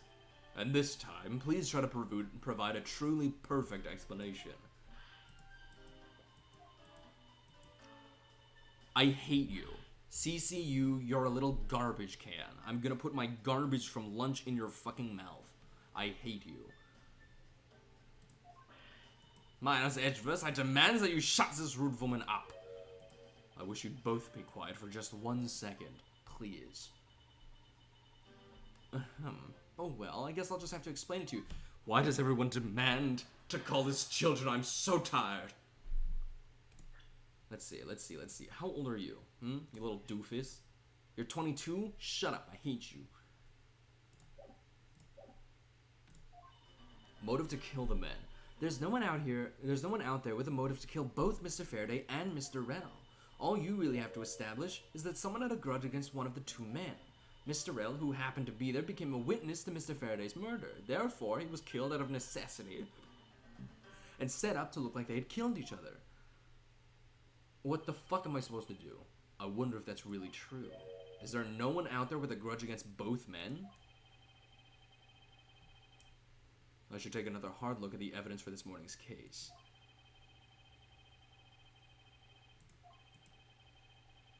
And the two men who both wound up as suspects in the case. Is there someone else I'm overlooking who is somehow related to them? Yes.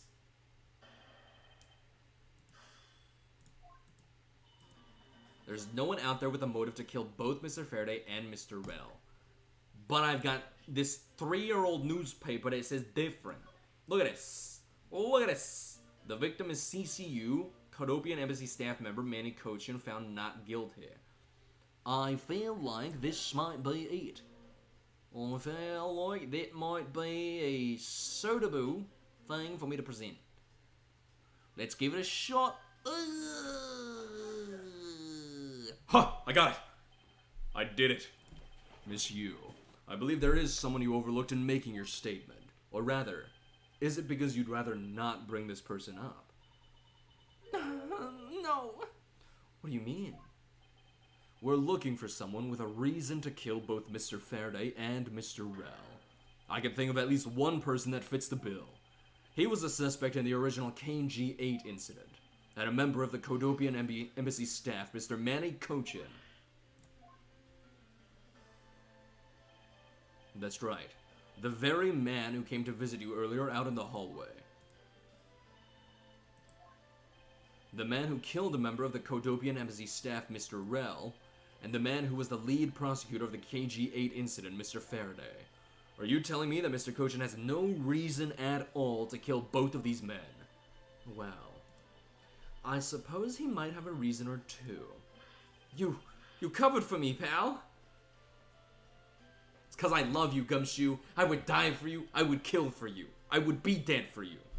Maybe you're not such a bad guy after all. Don't get ahead of yourself. You're still a suspect, make no mistake about that. The perfect evidence, the perfect testimony, these are the only things I wish to hold. But I didn't do it. You will stay under my authority and go investigate Mr. Manny Cochin for me. And remember, I will not be very forgiving. You want to investigate Cochin? You'd just be wasting your time. And why is that? Cochin was up in the viewing gallery watching the trial, or so I was told.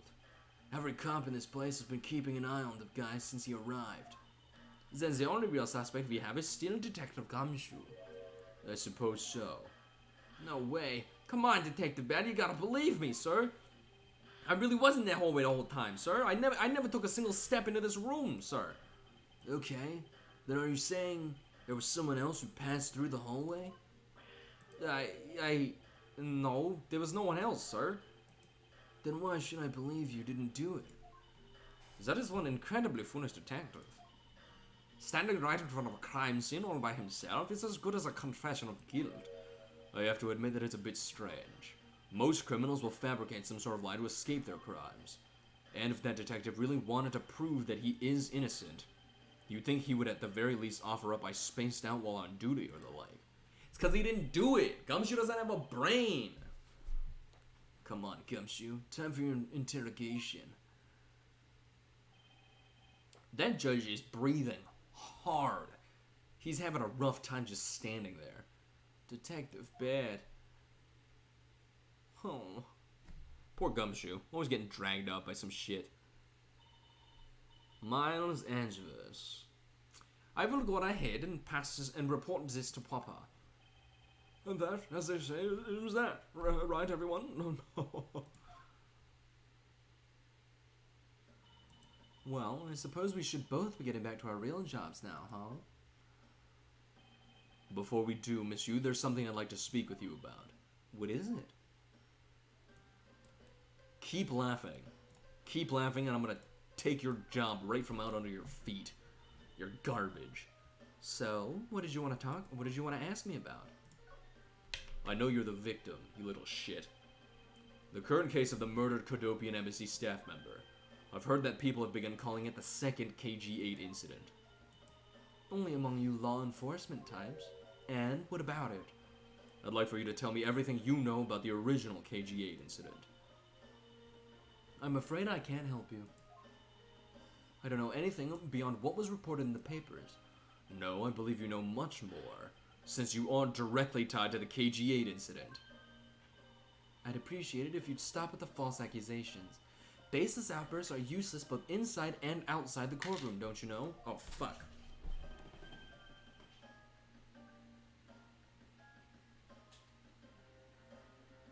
The paperclip I was using as my fake little ear piercing by clipping it on my ear fell off my ear and onto the ground. If that was a real earring, I would have died of blood loss. I do, but I also know that I do have a leg to stand on here. Think you can stop making that ultra serious face in front of me? I literally hate her.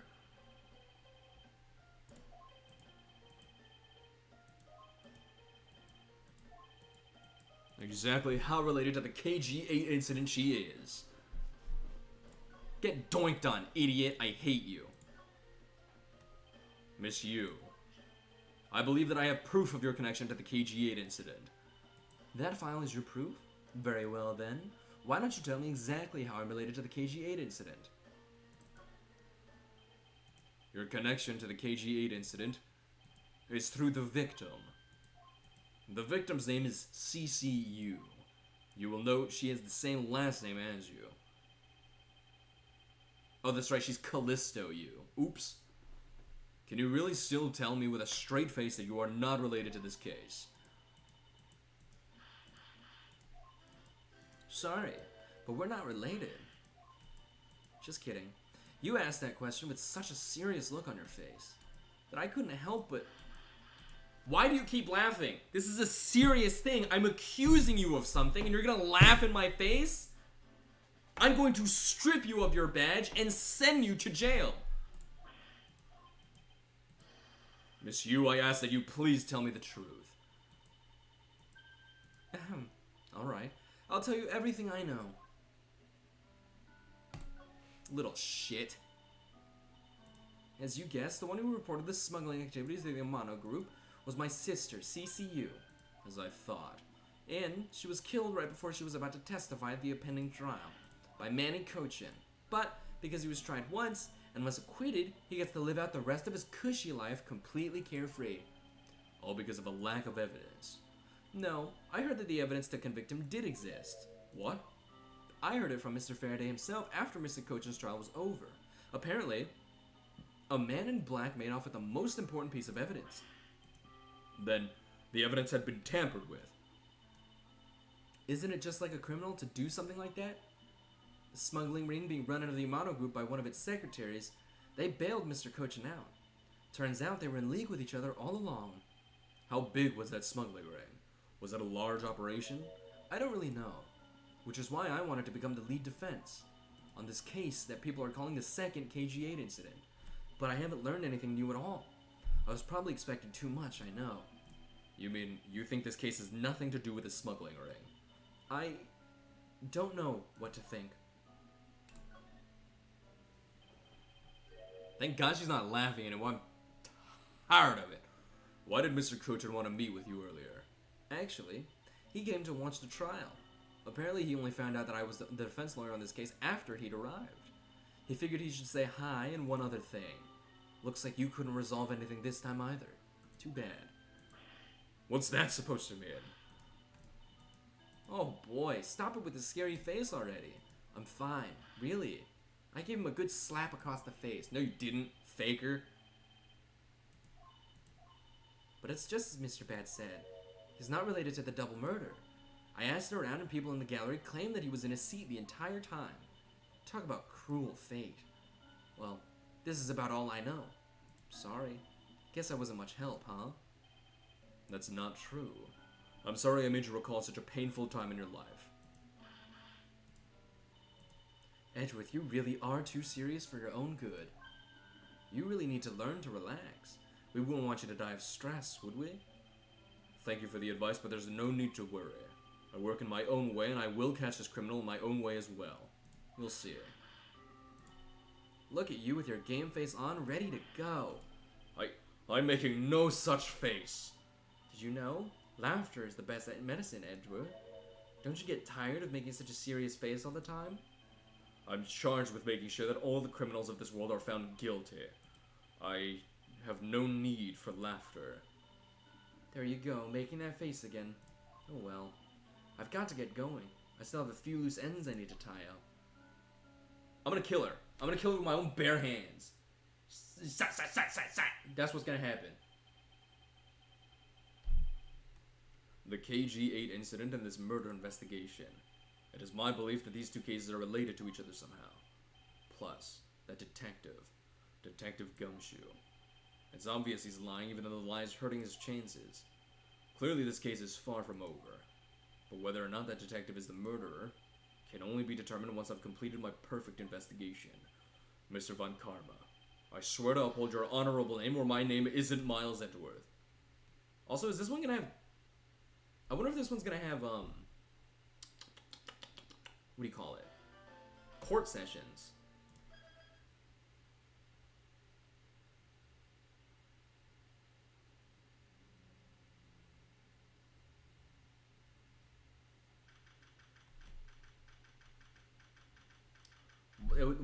This water fountain in the corner right there just doesn't work. In the last scene, it wasn't working, and this one, it's working too much. Sir, what is to become of the trial into the Kodopian Embassy staff member's murder? Indeed, since both the suspect and the prosecutor are now dead, the case will be dismissed. In other words, the trial ends here prematurely. Huh. Looks like you'll have to wait just a bit longer for your big debut. I suppose it can be helped. The evidence for this trial will be transferred to you in a little while. Sir, what do you think about the murder of the Kodopian Embassy staff member? And the murders of Mr. Faraday and Mr. Rell? What an outrageous circus it has all become. The Faraday brought it all upon himself with his naivete. An outrageous circus. Right, sir. I grow weary of this topic. Edgeworth, I will have you assigned to a different case. Oh, my ears itches so much. This silly little fake earring I've put on is causing me no end of discomfort. Papa, you'll come and watch my courtroom debut next, won't you? I'll consider it. Sir, if I may, please allow me to continue with my investigation. Whatever for? I know that there is already a suspect in the murder of Mr. Faraday and Mr. Rell. However, there's not enough evidence to prove that it was he who committed the crime. I'd like to continue investigating in order to find the perfect proof of his guilt. The perfect proof? Don't make me laugh. A worthless person like you has no right to claim such a thing as perfection. Papa, who do you think is the real culprit behind these murders? Miles and I, we're competing to see who can find the real killer first. Plus, being able to investigate a real crime scene is a really rare opportunity. It would give us some real-life experience, wouldn't you agree? If you want to investigate this case that much, then do as you wish. Then, you're allowing us to continue. In court, your top priority is to win, and a solid investigation is one of the keys to winning. We have to make sure you become recognized as a first-rate prosecutor, don't we? It wouldn't be very interesting otherwise. I'm returning home now. Edgeworth, Franziska, see to it I'm not disturbed, save for the results of your competition. Yes, sir. Of course, Papa. Nate, I'm a little German girl. I do my little dance. I do my little dancey dance on the German floor with my little German shoes.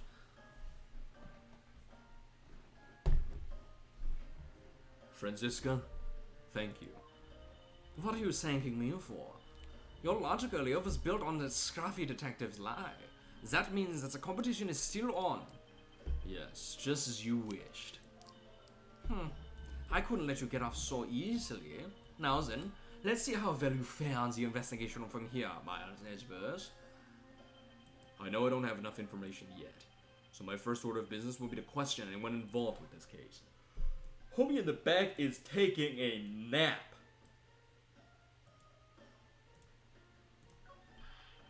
It wasn't me, I tell you. I didn't do anything wrong. Yes, I understand, so let's just calm down, okay, buddy? I doubt I'll get anything useful from the detective while he's this agitated.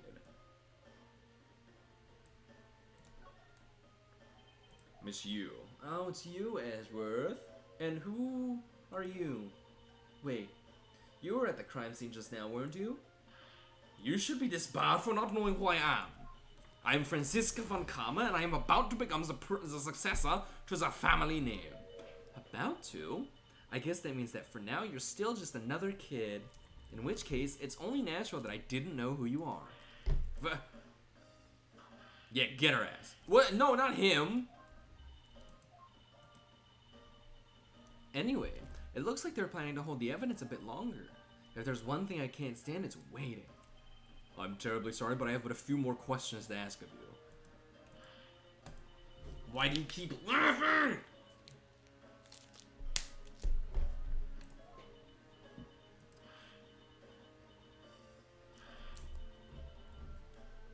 I am disgusted by you. You cannot take this seriously at all.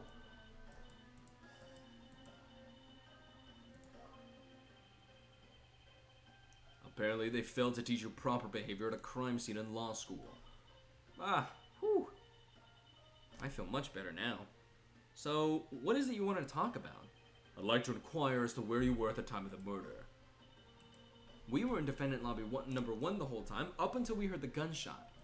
And by we, I mean Mr. Bad. If you don't believe me, feel free to ask him yourself. You were with Detective Bad. Why? We had a little something to discuss, that's all. They were fucking.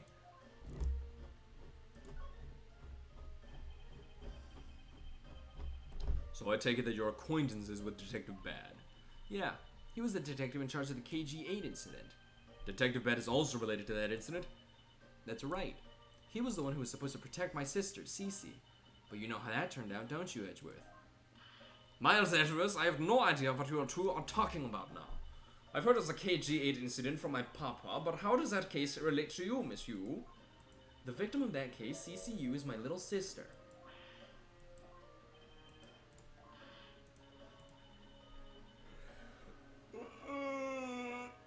She is so annoying to me because I'm trying to figure things out and all she does is laugh.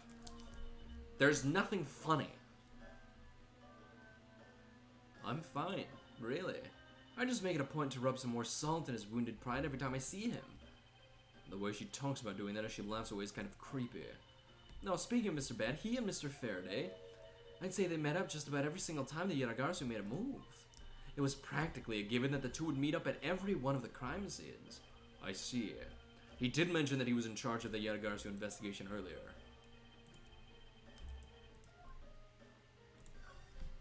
So many questions to ask, huh? You claim that at the time of the murder, you were with Detective Bad. But don't you lawyers usually discuss the trial with your clients during a recess? We do, and that's what I was planning to do. But Mr. Faraday was being rather threatening, and he dragged Mr. Rell away. After that, Mr. Bad came into lobby number 1, so we just stayed there and talked. And what did you talk with Detective Bad about? Nothing interesting. I just insulted him some. Talked about how the trial was going. And then I insulted him some more.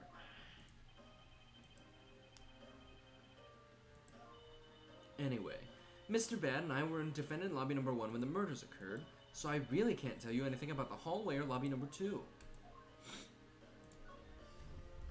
What the fuck is there to talk about with Mackerel? I'd like to ask you a few questions about your client, Mr. Mackerel.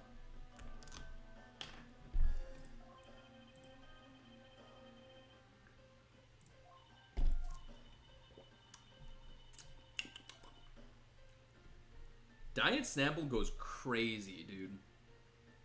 Literally no sugar in this whatsoever, but it tastes fire. Like, we look at the ingredients. Total fat, 0. Sodium, 15 milligrams. Total carbs, no. Protein, no. Potassium, 120 milligrams. Sugar, no. Added sugar, no. There is 0 sugar.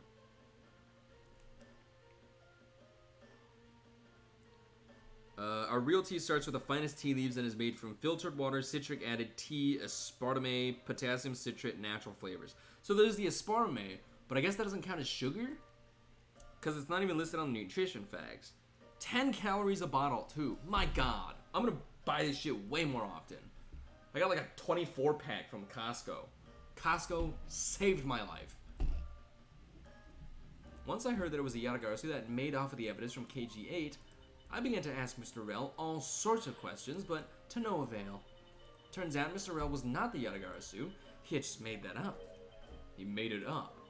Mr. Rell's crime was caught on tape by the security cameras, but there's no footage of him sneaking into the Kodopian embassy itself. Hold on for just 1 second. Then you mean to say that I knew that you knew that he was not the real Yatagarasu, and that he was just another cold-blooded killer, and you were ready to defend him? Yes. That's right. I see. So a defense lawyer is actually just someone whose job is to cover for criminals. That's why defense lawyers are so detestable. But they are no match for von Karmers.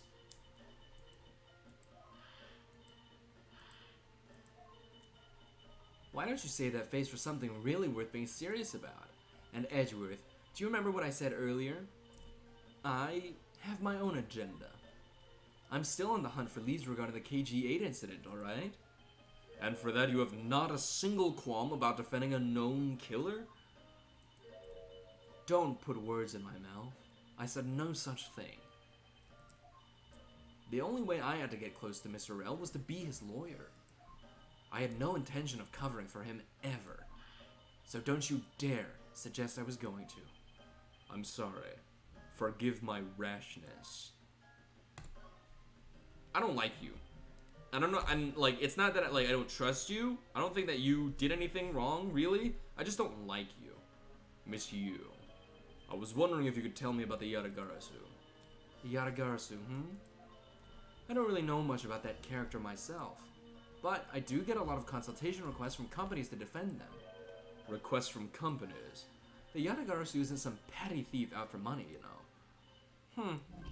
Alright then. Perhaps the Yatagarasu is in the business of stealing people's lives. You're not very funny or witty, are you, little Miss Von Karma? Franziska, be careful about who you whip. Choose carefully or we may be sued by... Yeah, I chose carefully, just like you wanted.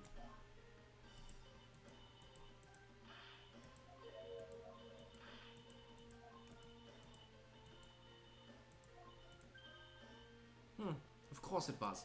Please whip her. Please whip her. I'm so tired of her. And, so in the end, what is the Yatagarasu? I have to say, I had never even heard of this thief when I was in Germany. The Yatagarasu deals in information, namely in digging out dirt about backroom dealings and the like of companies. The Yatagarasu is a vigilante who steals such info and then makes it public for all to see. Vigilante or not, this person sounds like just another criminal to me. I suppose you could put it that way too. But either way, I get a lot more clients now, thanks to that thief. Let me bump my seat down so I can scooch it under my table. Sounds like Miss Yu is profiting nicely. Wow, it got super crusty all of a sudden. Well, I suppose I've gotten all I can out of Miss Yu. I should move on and speak with Detective Gumshoe now.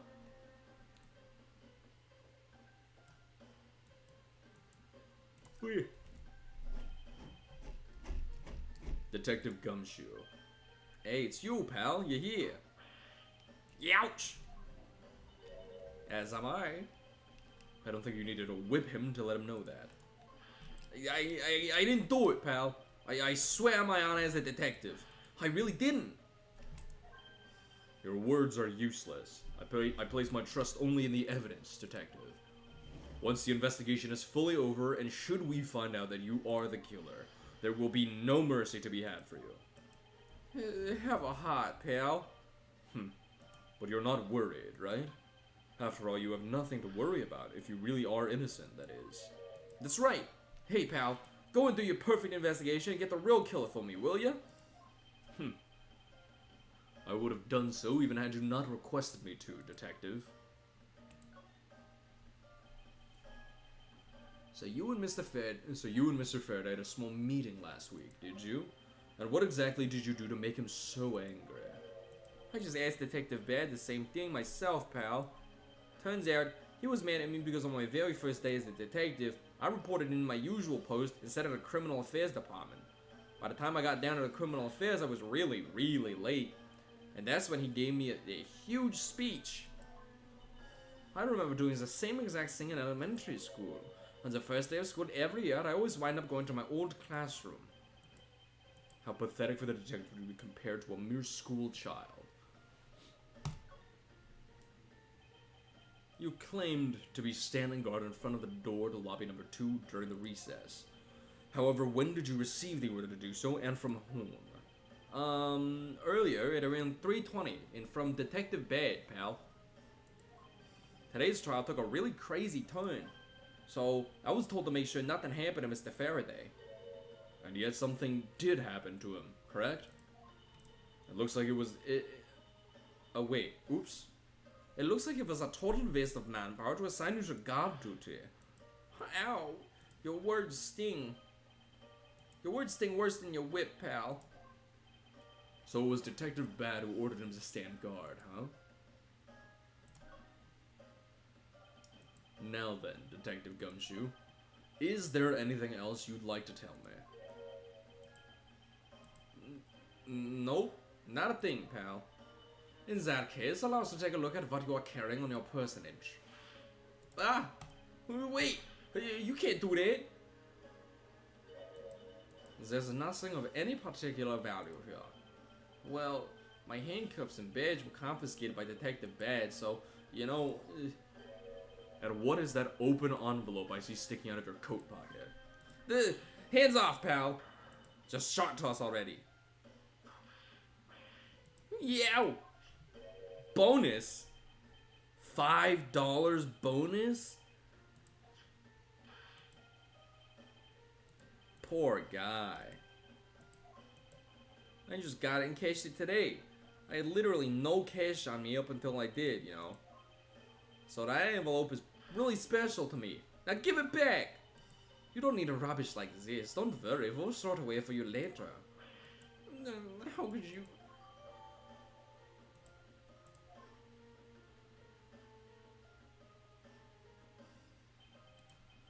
I'm sorry, but I need to take him in for questioning now.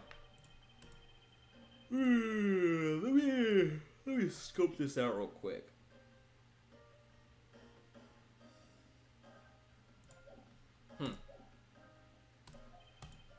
No, wait. Since you became a suspect, there is one piece of evidence I should reconfirm. Officer, I ask that you wait a second. I still have one thing I'd like to reconfirm with Detective Gumshoe. Understood. But please make it brief, sir.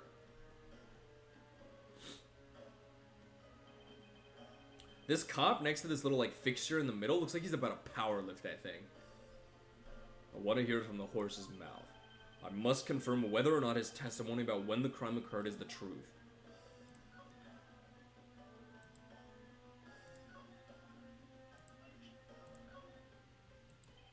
You told me earlier that you heard no sound other than the gunshot out in the hallway. Is that correct? No mistake about it, pal.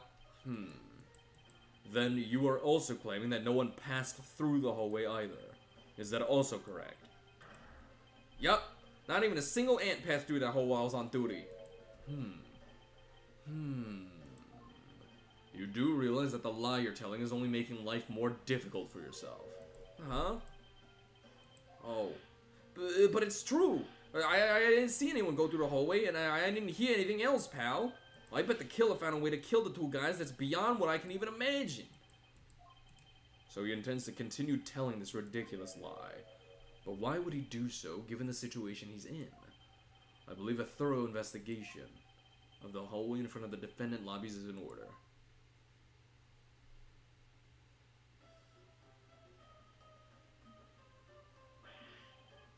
You... Oh my god. What? She just kicked me.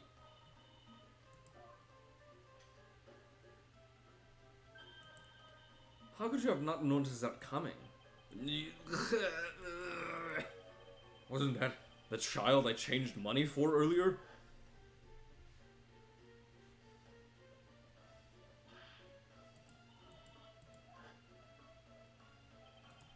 Kids can sometimes be so cruel. It looks like she dropped something. A Swiss roll. I'm gonna eat it. She's never getting it back. Maybe we should arrest the girl. She might turn out to be a valuable lead. I believe some sort of punishment may need to be dealt the next time we meet. I believe I've asked all that I need to be of this man. Now for Detective Ben and the judge. We have to confirm who is correct. The judge was that scuff face, right? I suppose we should inspect the hallway in front of lobby number 2 next, then. I almost said Hobby Lobby. What the fuck?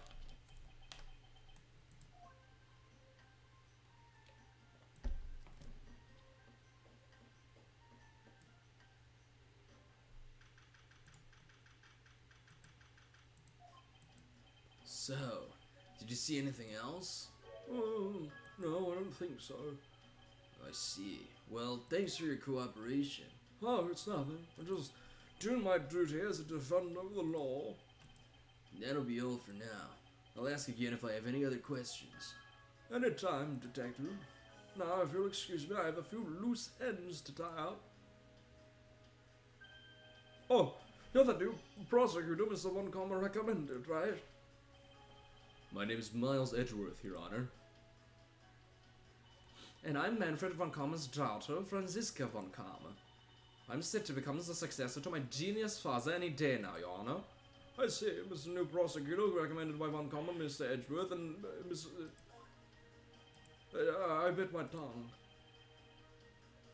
Are you alright, Your Honor? Please feel free to refer to me as just Miss von Commer, Your Honor. As for him, just Edgeworth is fine. Apparently somebody doesn't feel that I'm worthy of a proper title.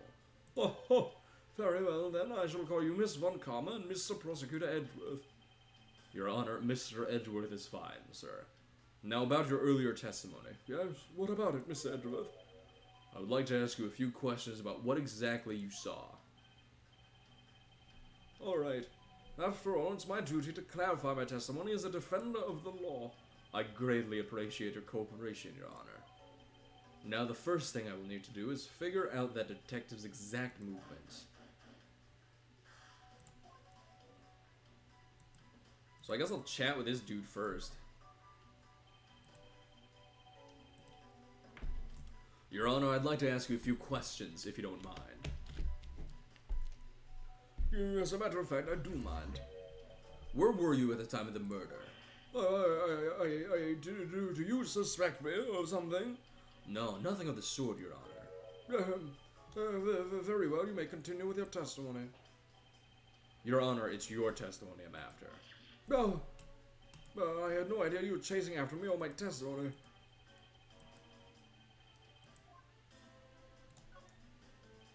Let's see here. How should I put this? When you get to be my age, you need to pay more frequent visits to the restroom. If you go take a look through the window at the end of this hall, you'll see a small window. That is the window to the men's restroom. In other words, you can see clearly into this hallway from the men's restroom. When I was going into the restroom, that detective, Gumshoe, is it?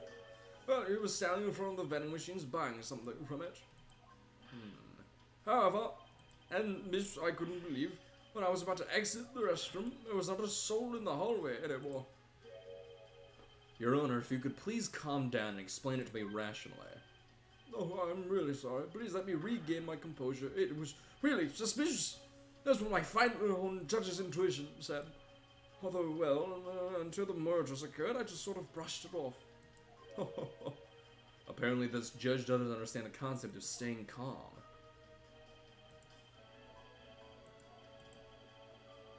Mr. Edgeworth, may I return to my other duties now? Yes, I'm sorry to have held you up. Thank you for your cooperation, Your Honor. Anytime, Miss Edgeworth, anytime. The judges in this country seem rather friendly. Yes, if not a little wishy-washy. However, I hear that they are known to hand down very fair verdicts.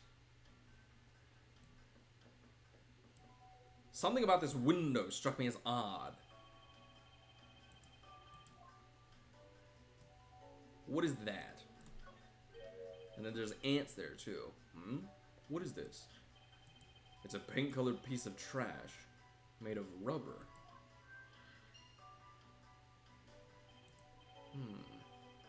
It was her balloon, Kay's balloon. I feel like I've seen something like this before. Well, all I see is a piece of garbage. But you know, the fact that there's a litter running loose inside this courthouse, simply unforgivable. Ah! It's not like it was I who littered. Rubbish belongs in a rubbish bin.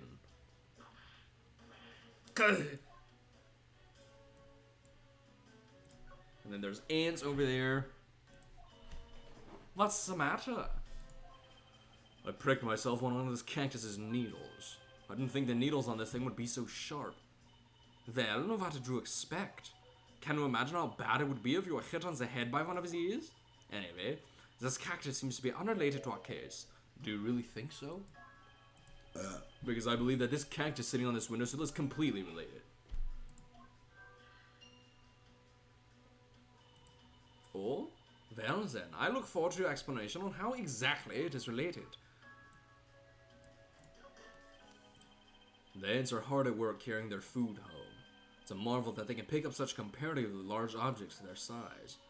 Well, if you want to carry a mighty uncommon name and not be squished under it, you'd better work extra hard, just like these ants. The same goes for you, Franziska. Let's examine this bathroom.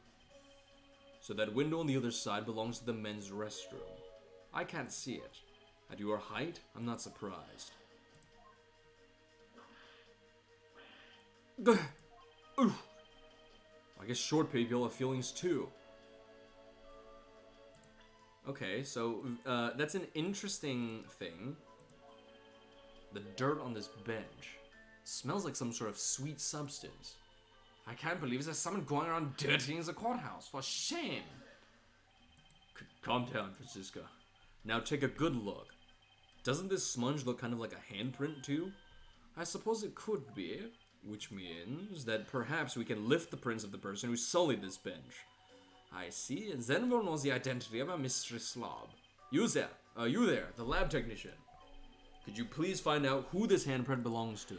Sir, yes, sir. I've got the results of the fingerprint analysis, sir. And, do we know who they belong to? Sir, the fingerprints belong to Detective Gumshoe. Oh, interesting. Good work, officer. Well, if he was sitting, then he probably wouldn't have been able to see. And there you have it. Yes, I suppose so. Now we know the identity of the person who dirtied the bench.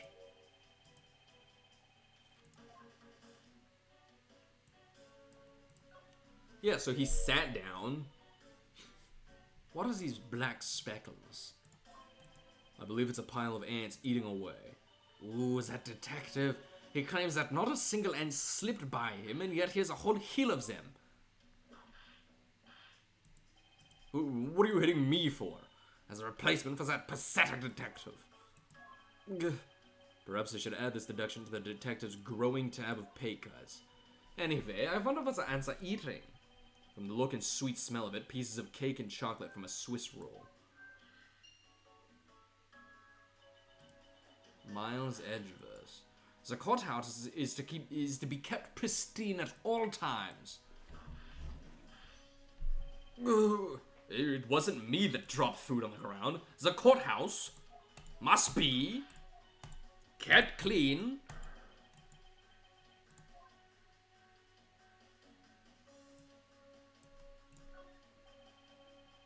Ants are pouring out of the hole in this bench as well. I wonder if the inside of this bench consists of nothing but ants. Don't you dare continue with that gross line of salt. I'm sorry. Okay, let's see if I can logic anything. Swiss roll crumbs.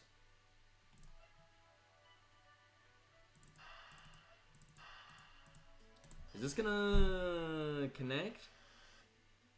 Yes, because it's this pink rubbery substance.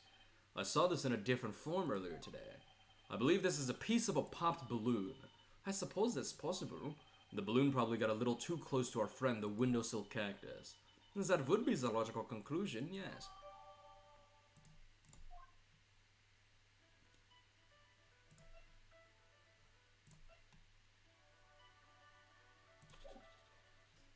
Okay. So I think that's it for that. Can I examine the trash? No. Edgeworth, you prude.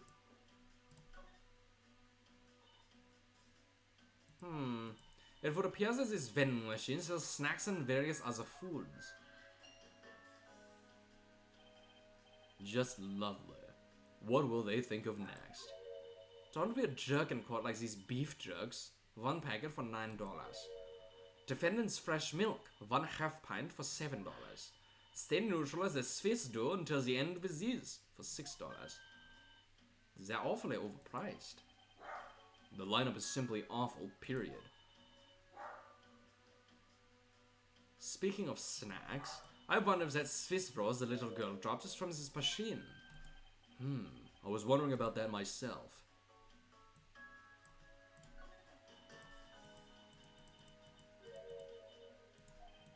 Well, I assume it means the end of the trial? I suppose this means that one should eat these during a recess.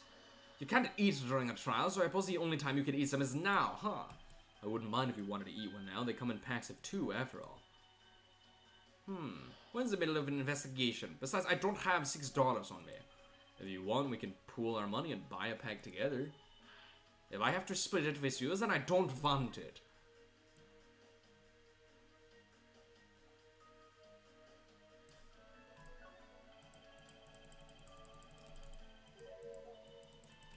I don't know if any of this is going to be relevant. The Swiss rolls were the most important thing. Did you find something, officer? I think there's a $5 bill back there. Come on, just a little more. Is there no one working this crime scene who isn't a total waste of living tissue? Unfortunately, there doesn't seem to be a single person we can deem useful here.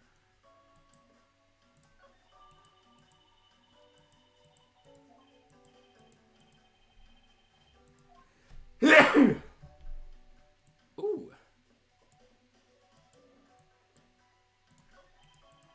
There are no signs that this fire extinguisher is used in the crime. If you could already tell from a distance, then why are you wasting your time examining it? Francisco, let's not try to rush absolute genius. He's making a most ridiculous looking face. That may be, but at least he doesn't look like someone who would tell a lie on purpose. I suppose, but to Avant Karma, evidence is the only thing that carries any weight. Of course. At any rate, this poster seems to be of no use to us right now. Have you found any suspicious fingerprints, officer? Nope. Just the fingerprints of those involved with the case, sir. Well, I guess we all know of the presence in this case then, huh? It would appear that way. But I have the nagging feeling that we're missing something. And I suspect that what we're missing is hiding right here in this crime scene somewhere. So I don't know, maybe there is something here.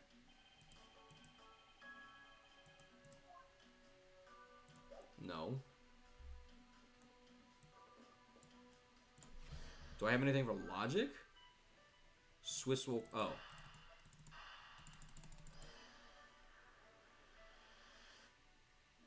The lobby number 2 window just kind of exists there for now. These bits of chocolate and cake. Could they have not come from a Swiss roll? A Swiss roll? Why would a courthouse sell us things like that? It may not seem like the right venue, however it is being sold right over there. The vending machine? Ah, I see. Stay neutral as the Swiss do until the end of this is. 2 for $6? Talk about expensive. Leaving the fact that it's on the expensive side aside, the fact that the cake crumbs and chocolate bits were found in this hallway suggests that they came from a Swiss roll that was purchased from this machine. I think I have a pretty clear picture of what happened here now. Naturally. After all, I'm here, aren't I? Detective Gumshoe must have sat on this bench as he ate a Swiss roll. And as he ate, he dropped it on the floor and sullied the bench. Ugh. How could he have not cleaned up after himself? How utterly despicable.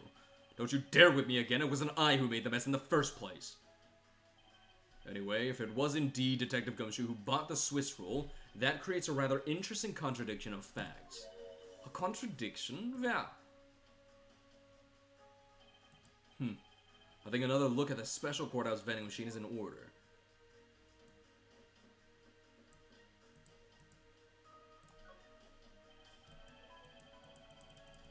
Yes, Swiss rolls again. Deduce.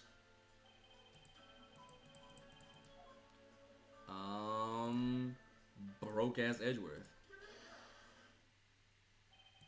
About Detective Gumshoe's finances, he said that until this morning, he didn't have even a single penny on his personage. Just how poor is that guy? If his bonus really was only $5, then he should not have been able to purchase a pack of Swiss rolls. However, facts being as they are, we found cake crumbs on the floor. Meaning Scruffy must have bought a pack somehow. Indeed. That detective should not have been able to purchase a pack, and yet he did. The question is how. I know how. Do I have anything here? No. And I guess I'll just talk to this guy. Detective Ben, I have something I wish to inquire about. Hey, how about doing some actual work, you? I wish to inquire into Detective Gumshoe's movements during the recess. What was he doing? Playing handball? Foursquare? Jump rope? You're getting in the way of the investigation. I have an order from Mr. Von Karma himself. Plus, I still hold investigative authority. So I hear you were the one who called for Detective Gumshoe to come down here. Faraday. That guy was just accused, you know? I just knew something was gonna happen. My detective's instinct told me. A lot of good did you. You couldn't even protect one lone prosecutor visit. Damn, they were about to go at each other. Francisco, I think you need to apologize. I'm sorry. I'm terribly sorry, Detective Bad. Please continue. I used the phone on the first floor and called the precinct. I told them to send somebody over. And that detective's the one that showed up. And only upon his arrival did you send Detective Gumshoe to stand guard, Detective Bad? Yeah. I waited for him on the first floor. After he got here, we came up to these defendant lobbies together.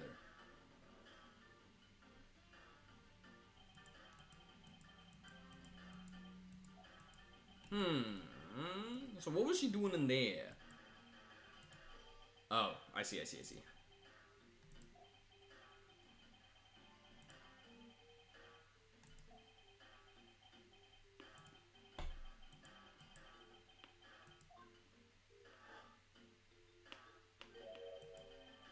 And around what time did all that take place?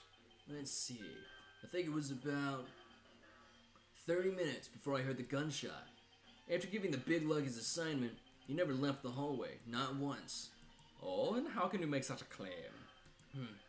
One of the guards out in this floor's main lobby swore to me he didn't.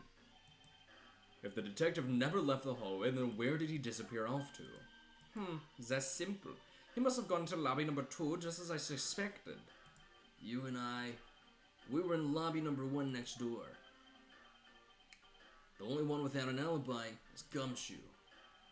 It would seem that I'm still missing some key pieces of information. Kay came in, bought a thing with Gumshoe. They shared it, Gumshoe dropped it, and they were sitting down, which is why the judge didn't see him.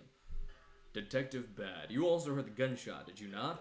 Yeah, I heard it when I was in defendant lobby number 1. That's why I came running towards lobby number 2 together with you. How much time elapsed between you hearing the gunshot and your arrival on the scene? Less than a minute. What were your movements upon hearing the gunshot?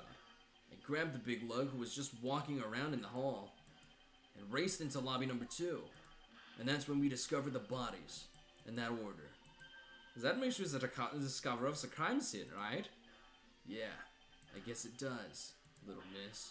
I'm about to become a prosecutor very soon. You will treat me with the dignity I deserve, or else. You wave that thing around anymore, and I'll have you arrested for obstruction, little miss. You wouldn't dare. Just joking. Detective Ben is really something if he can make Franziska behave. Are we about done? Time he heard the gunshot, place he heard the gunshot, situation around the gunshot. Let's see. When was I killed? Approximately 4 p.m.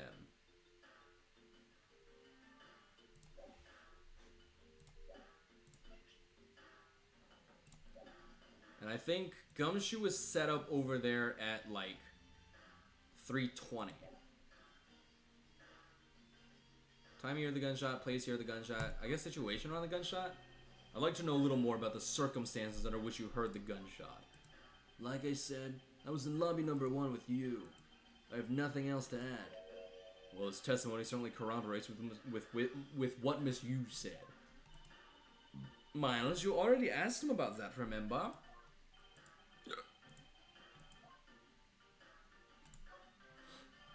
Detective Bad, where were you when you heard the gunshot? How many times are you gonna ask her? I was in defendant lobby number 1 when I heard the gunshot.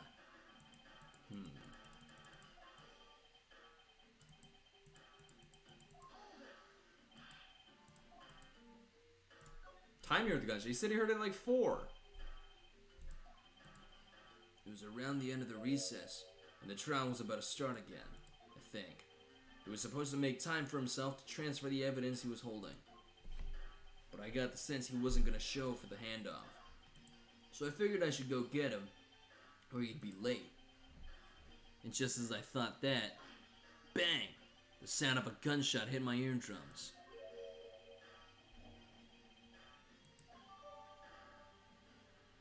So what time was that? How, am I supposed to know what time that was? Are we done here? I don't have any time to waste. Oh, come on. All you're doing is standing in front of this door doing nothing.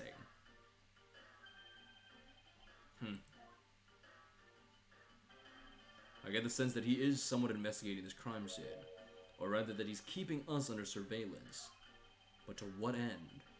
Detective Bad, may I ask that you cooperate with us for just a bit longer? I don't have anything else to say to the two of you. You guys were the ones who said you wanted to investigate in the first place. Fine then, be obstinate. We'll just do as we please. Come on, Miles. You may no longer be willing to help us. However, may I ask for the forensic scientist's cooperation? Do as you like. Give me my health back. Yes! I believe I now have a very firm grasp on what happened here. Well, I do too. Alright, Francisco, would you care to share what conclusions you've come to? Why should I do that? We're still in the middle of a competition, you know. We should be checking to see if your conclusions are wrong first, so you go ahead. It's almost cute that she's going this far to ensure that she wins. Almost.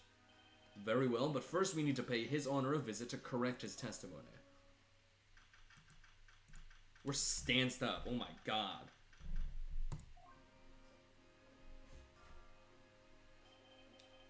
Your Honor, if I may, I'd like to test your witness testimony to see how it stands up.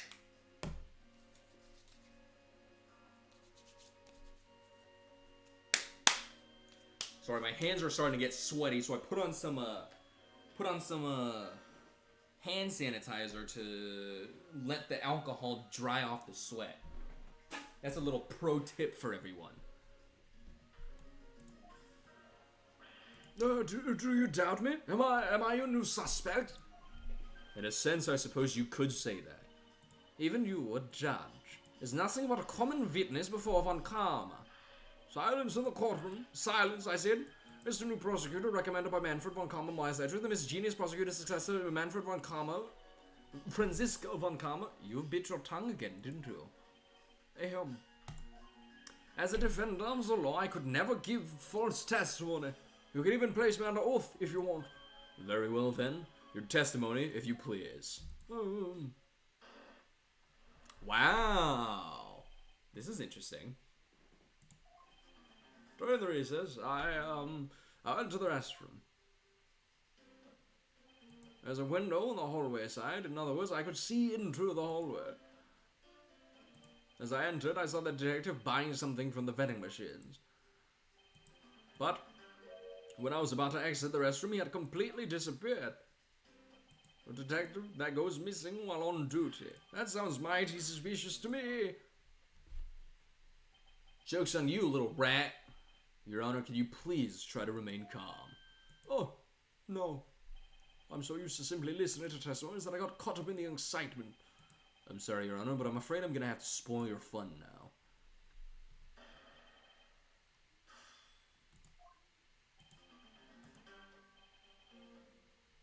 So it's, this one.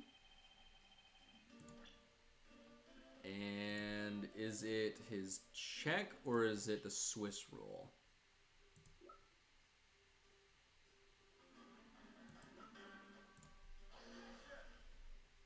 Fuck. I don't understand what you're talking about. Where is it, Mr. Edgeworth? Damn it, I thought that was right. Penalized, making such a accusatory statement. I don't know how I feel about that. I'm truly sorry, Your Honor. To find a flaw in his testimony where the truth escapes me completely. Fine. I'll press things.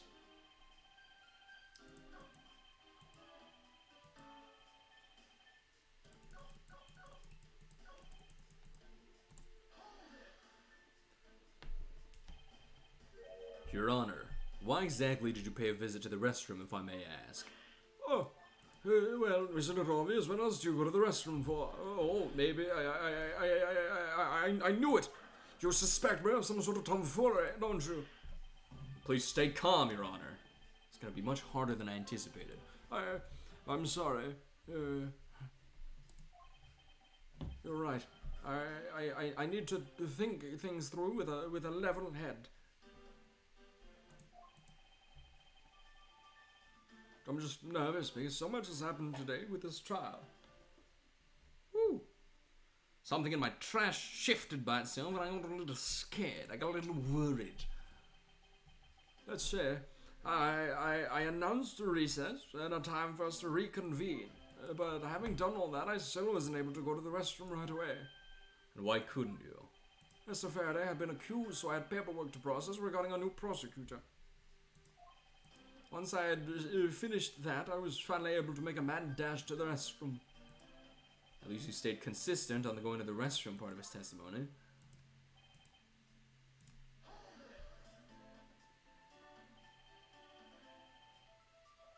Oh, wow. Your Honor, did you really go to the men's restroom? What is the meaning of that statement? I simply meant that perhaps you went to a restroom on a different floor.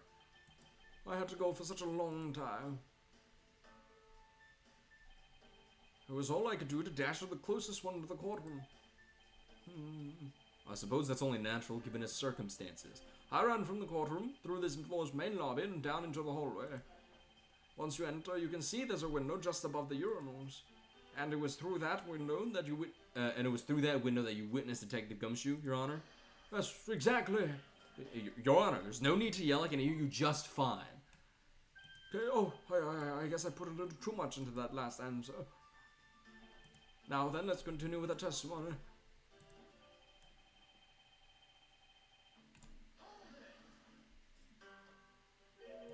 Are you sure that the person you witnessed was Detective Gumshoe, Your Honor? Yes, I'm absolutely sure. It's hard to miss someone of his stature, even from as far away as the restroom. Besides, I can't think of anyone else with that kind of hairstyle and big beige coat. Well, I was simply wondering if you were mistaken in what you saw. What? Preposterous. My eyes are as sharp as you can be, ready to see through lies to the truth. Although, recently, things do seem to be a bit fuzzier than they used to be. Clearly, his eyes are not the only things that have gone fuzzy. But allow me to say, with all the honor and dignity of a judge, I am not mistaken in what I saw.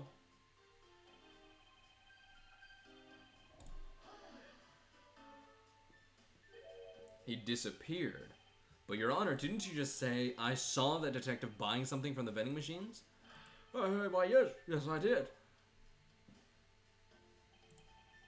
The restroom window looks over the courtyard and right into the hallway. But, just as I was about to exit, I took another look and there was no one inside. That led me to the only solution to this mystery.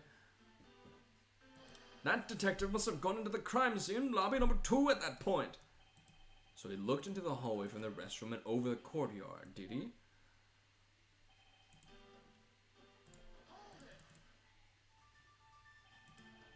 Your Honor, I ask that you please remain calm. No. I'm perfectly calm. You're being anything but perfectly calm. It appears that His Honor could not have been mistaken in what he saw. I suppose so, given his line of sight. However, Francisco, why do you suppose our lines of sight are so different? If you're referring to my height, Can't you hold that whip still for just a second? Now, about his Honor's testimony. I believe his line of sight to be an important factor. if it's that important, why don't you hurry up and tell him already? I will, but there is one more thing I need to do if I'm to correct his Honor's testimony. I'm gonna need to retrace Detective Gumshoe's movements.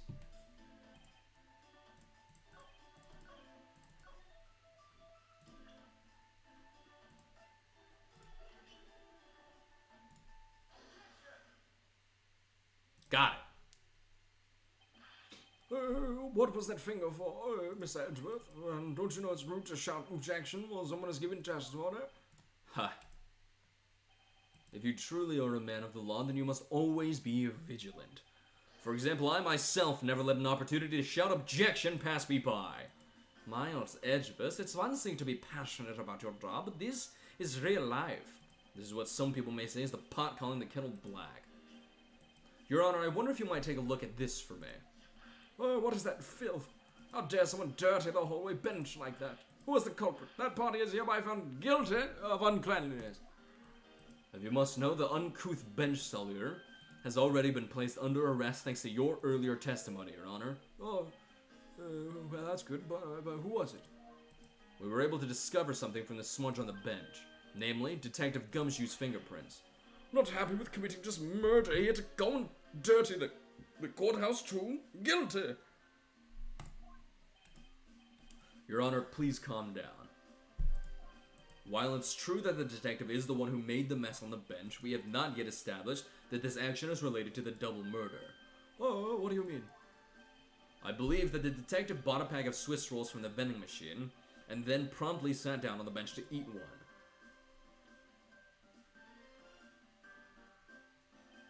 The cake crumbs and piece of chocolate on the floor under the bench, and Detective Gumshoe's fingerprints prove my conclusions to be true. Oh, but I still don't understand. Is this whole thing related to how I couldn't see him as I was leaving the restroom? It is indeed. The window in the hallway was built rather high up into the wall, at around a grown adult's chest height. As evidence, I submit that Francisca herself was unable to see out of that window.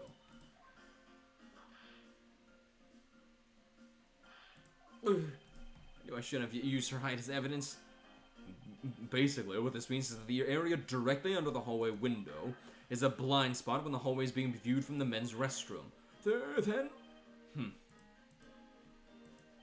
It seems that you have made the connection. If someone were to sit on the bench under the window, yes, even someone as large as Detective Gumshoe would effectively disappear from sight. What? Do you finally see, Your Honor? Your testimony has just proven that Detective Gumshoe was in the hallway the entire time. No, sorry. I didn't mean to say it with that much enthusiasm. All I wanted to do was try saying it once. Here, let me try that again. Hold it. Is there something of value that you'd like to say? Yes, actually, there is. I remembered something else just now. Mr. Edgeworth, please allow me to testify to the court one more time. Even if we overruled him, he'd just keep on talking, wouldn't he? That might not be a bad thing. The more info, the better in a perfect investigation, right?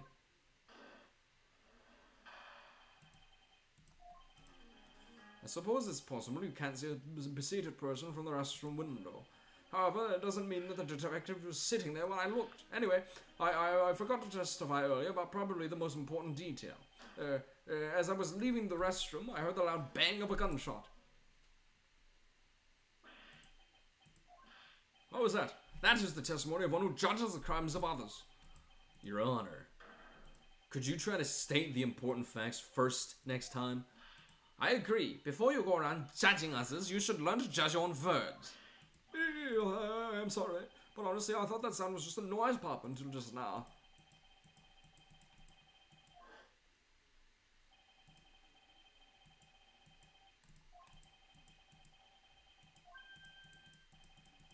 The other day with my grandson. Yeah. That's the balloon! A balloon popped!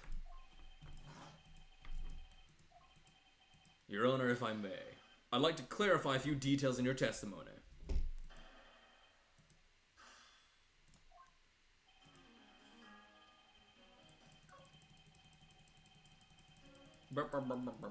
Anyway, I forgot to testify earlier about probably the most important detail. As I was leaving the restroom, I heard the loud bang of a gunshot. No, the fuck, it did not.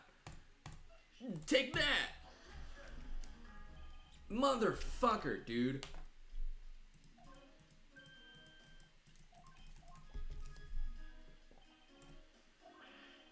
What are you talking about? It was totally the balloon. Oh my god. Every time I think I've got it, and I press and I present something, it's wrong. I could never be a lawyer. Oh god. I'm gonna fail my bar exam. In that case, do you concede that you were overconfident in your last testimony? No, hold on there. I just said that it's possible you can't be a seated person for the restroom this time. But you know something I don't think you know, when the prints you referenced were left on that bench, do you? While you have proven that it's possible the detective was sitting, I still have a problem with just when those fingerprints were left. He's right. I've yet to prove when the fingerprints were left on that bench. While he feigns ignorance, His Honor has seen a lot of life. This judge. I mustn't underestimate him.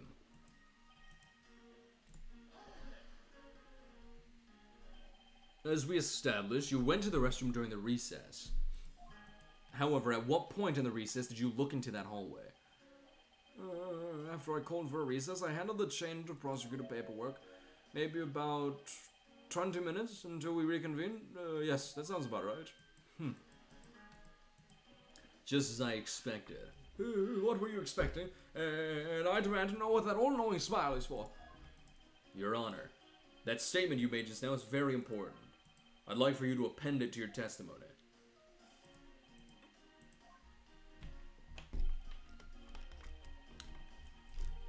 Okay.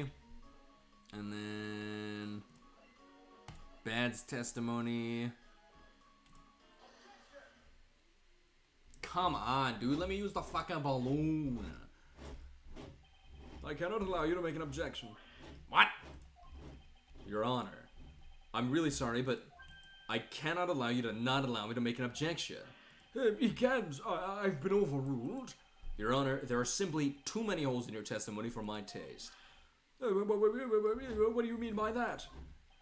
You claim that you heard the gunshot during the recess, but that is simply not possible. Mr. New Prosecutor, recommended by Infant von Karma.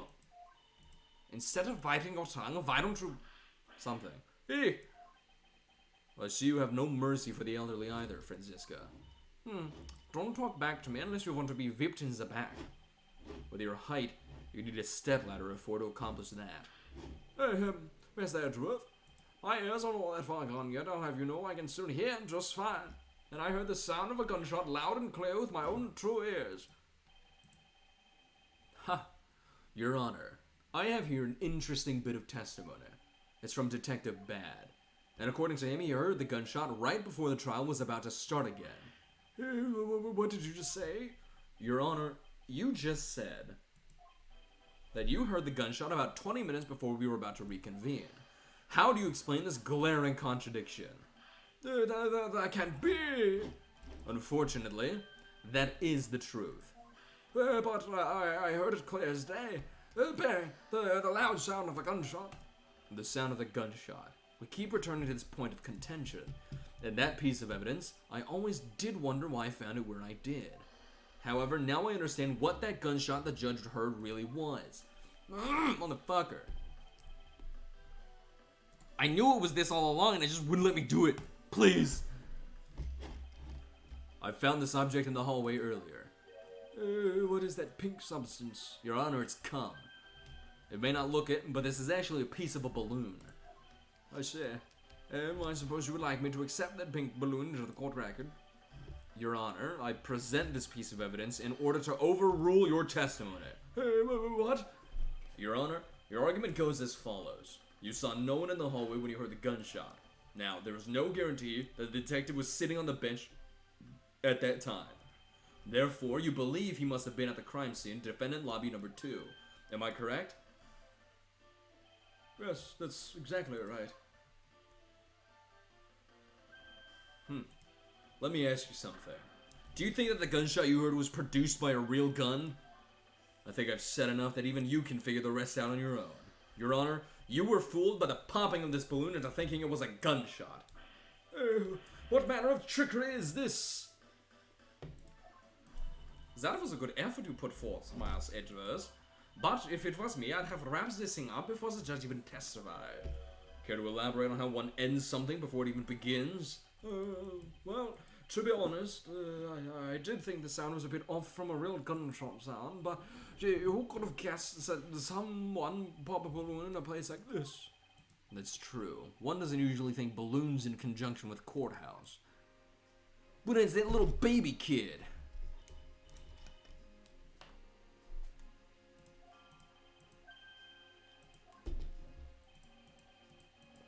Your Honor, if it makes you feel any better, you didn't lie once in your testimony. However, I can't really vouch for its accuracy. Who knew? Giving testimony could be such a difficult thing to do. What have I done? I owe Detective Gumshoe a very, very big apology. I will see to it myself that he is released. Wait. There's still a few things I've yet to resolve about what happened in the hallway. Your Honor, I request your permission to further question Detective Gumshoe. But why? I thought we just cleared his name. Whether we did just now or not, I still cannot say. The only thing I can do for now is to continue in my quest for the perfect explanation. And to that end, I must resolve the remaining issues pertaining to the events that occurred in the hallway. Very well. Bailiff, please bring Detective Gumshoe into the courtroom. I must fulfill my mission and find the perfect explanation to this case.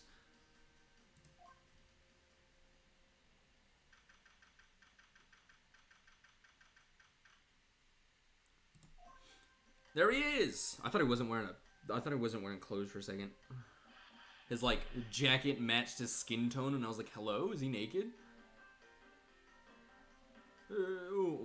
What is it now? Is it time for my trial already? I've already told you a gazillion times, pal. I didn't do it. I'll be the judge of that, Detective Gumshoe. No, you won't. I'll be the judge of that. No. I'm the judge around here. And I'll be the judge of that. Why can't you guys be a little less judgmental?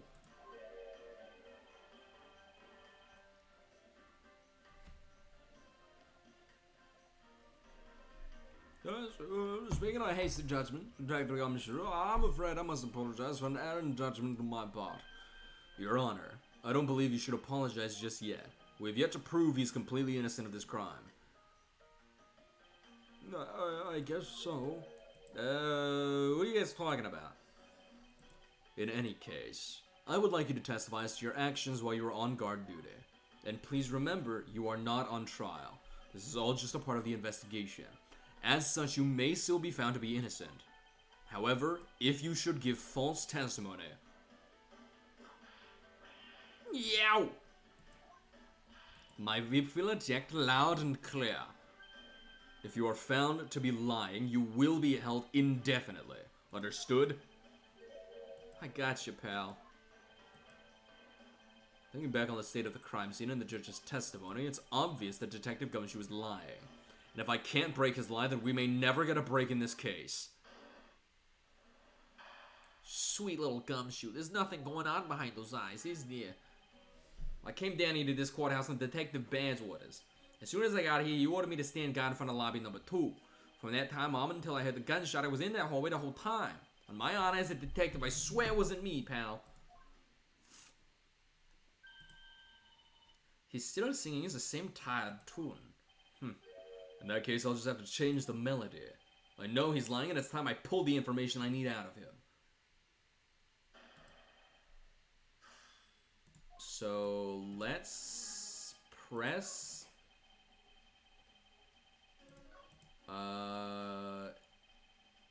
Yeah, so I'll press this, see if I can get a little bit more information.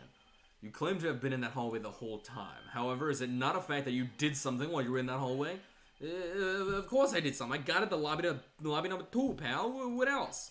Very well then, and what exactly does guarding that door entail? Well, to put it simply, Oh, I know. It was my job to stay in front of the door without moving an inch. Oh, Detective Gumshoe, you mean to tell me that you didn't take a single step away from the door to lobby number 2? Is that really what you wish to testify to the effect of? You got it, pal. I didn't take a single step away from that door, just like I was ordered not to.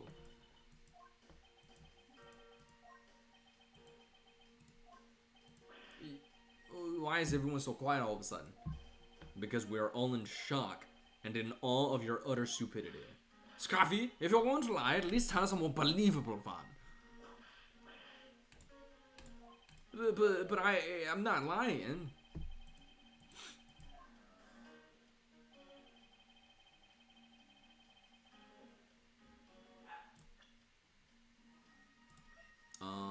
Do I have the judge's testimony? Oh, I can just present that. Because if he sat the fuck down, he had to have stepped away. I have an objection. What is it, pal? Detective Gumshoe. I wonder if you might recognize this from somewhere. Hey, it's one of those things. The courthouse special Swiss rolls, right, pal? Precisely. In that case, I suppose that you also recall the sullied hallway bench. Hey, you know what? I think it was probably me that did that. Detective Commissioner, you know you can't go around dirtying up the courthouse like this. You inconsiderate, slovenly pig. I promise to clean it up later, I swear. Now then, shall we get down to business about the fact that you didn't move even a single step from in front of that door. If that really were the case, then how were you able to buy a pack of Swiss rolls? Furthermore, if you didn't move a single step from in front of that door, how did you manage to get that bench dirty with your grubby little hands? Got him again. It appears that Franziska's whip can do more damage than my words alone can. Alright, I confess, pal. I was hungry, so I bought a pack for myself, okay? I thought I'd get chewed out again if anyone found out about me eating on the job, so I didn't want to say anything. Well, unfortunately for you, I saw you do the whole dastardly deed. I clearly saw you buying a pack of Swiss rolls from the vending machine. Because I'm not holding anything else back. That last statement may sound like it makes sense. However, there's something I don't quite believe about it. Are you sure you're not withholding further information from us? Huh? Of course not. I got nothing else to hide, pal. But you do. You do.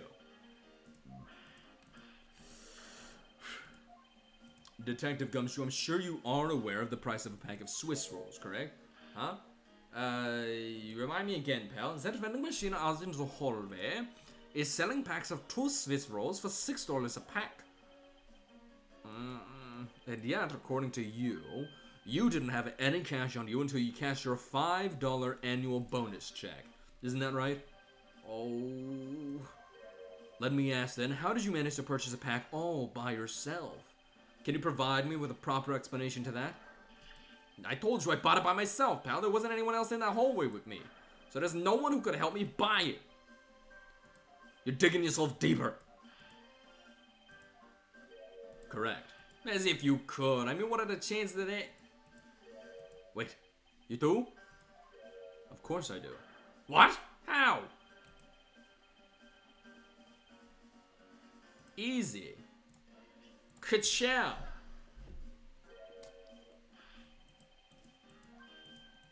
God damn it. How is that not it? What are you talking about? Miles, how long do you plan on being strung along by this moronic detective? I have no intention of falling for his lie because there was definitely a second person. Because if he was truly alone all along, then that piece of evidence should not exist. What?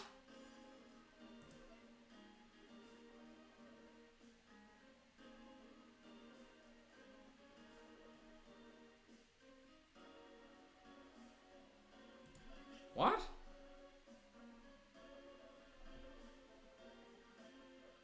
What proof do I have that there must have been someone else there in the hallway? Is it not the balloon?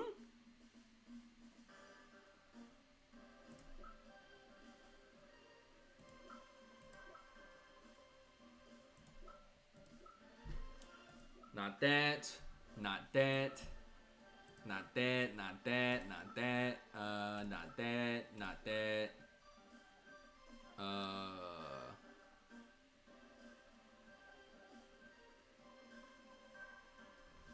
Would it just be the money again? What? Detective Gumshoe's annual bonus of $5 literally had no money on him until he cashed it, so...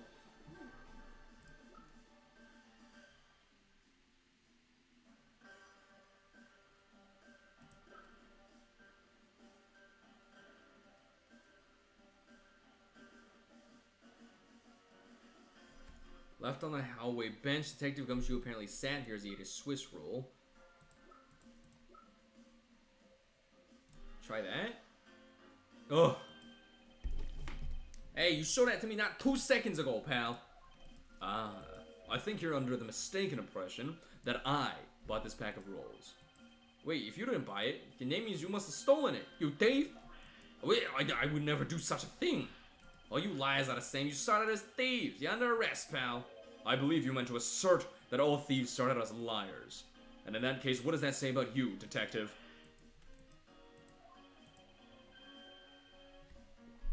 This particular Swiss roll was dropped by a certain someone. There were 2 rolls in this package. You ate one of them, but you then gave the other one to a certain other person, didn't you? No, wait, pal. You got it all wrong. I ate both of them. Oh, she's gonna kick me again. It would appear that we've caught you at last. Hey, don't you dare do anything bad to that girl. Why does she keep wanting to kick me? So, why do you continue to come up to me and kick me? Have I wronged you somehow? I have a name and it's K. K what? K Faraday. Faraday. Are you perhaps Mr. Faraday's daughter? I'm not a you, I'm K. K. You know, good little girls don't kick other people. Especially not hard enough to leave big nasty bruises like the way you do. Well then you shouldn't have put Gummy under arrest, mister. Gummy. My guess is she was talking about Detective Gumshoe. What a cute nickname you've given him. Gummy didn't do anything wrong. Okay. It appears that I will need to speak with her in a bit more detail. Rawr.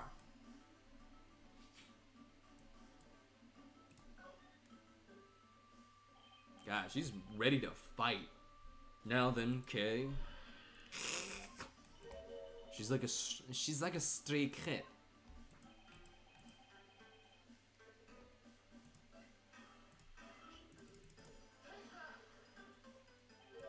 Okay, I promise to give this to you if you calm down.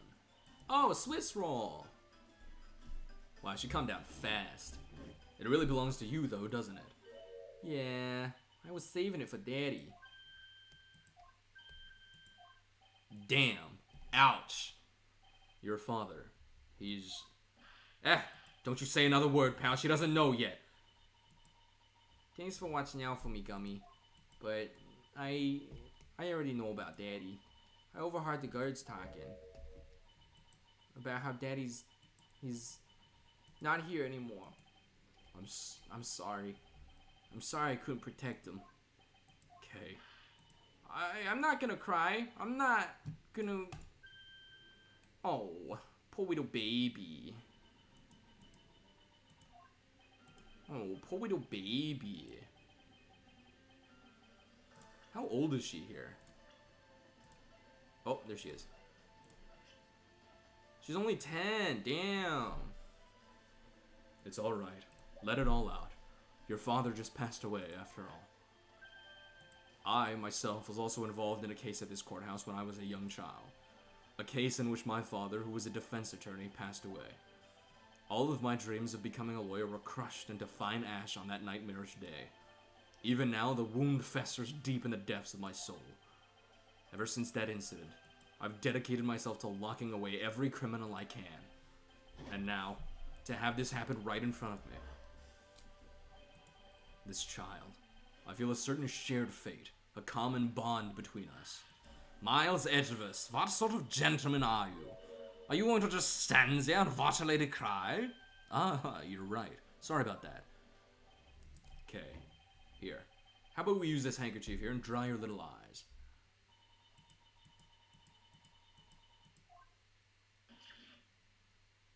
My ascot! My cravat! Don't blow your nose on that!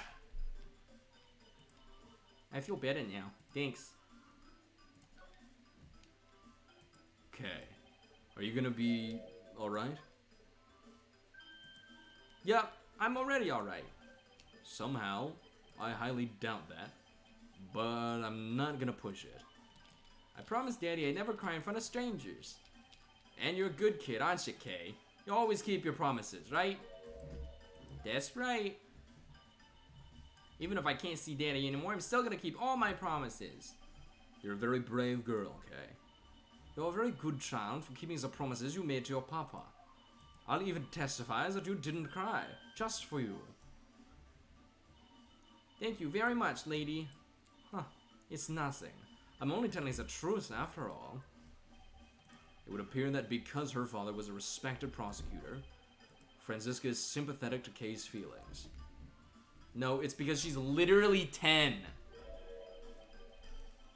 Kay, what kind of person was your father? Daddy was a hero of justice. His job was to catch all the bad people in the world. So to you, a prosecutor is a hero of justice, huh? I suppose we are in a sense, as we are the ones who seek guilty verdicts from criminals. Plus, you know what? Whenever I came to the courthouse...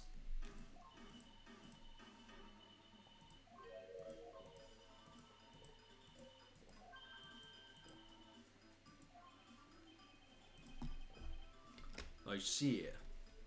And what have you been working hard on? I've been working hard to keep all the promises Daddy and I made together. A promise notebook. May I take a look inside, Kay? Sure, okay. That's cute. Mr. Faraday's writing conveys a sense of the kind of man he was. This little notebook just might come in handy later. Thank you for showing it to me, Kay.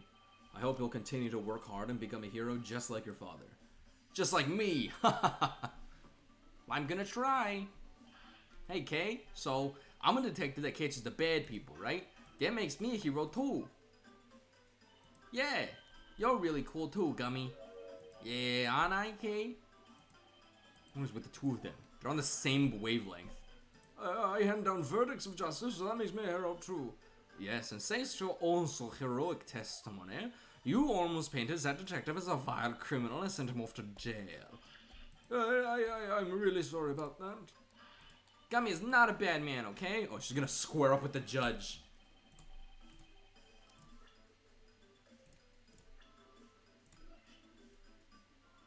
Oh, we don't know how old he is, but she's gonna square up with him anyway. It appears that you and Detective Gumshoe are good friends, Kay. Yeah, we're friends. In that case, would you mind telling me a little more about him? Dick Gumshoe. So I take it that you ran into Detective Gumshoe earlier? Yep. I was on my way to see Daddy when I saw Gummy standing there. He was standing in the hallway staring really hard at the vending machine, so I said hi. And when was this? Huh? Oh, before everything got crazy. How long were the two of you together? We only talked for a little while, and then we went on our own ways.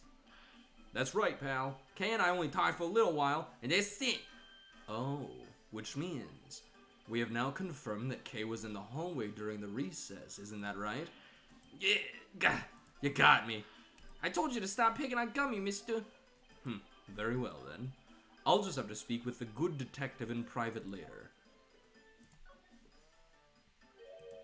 Were you the one who bought this bag of Swiss rolls, Kay?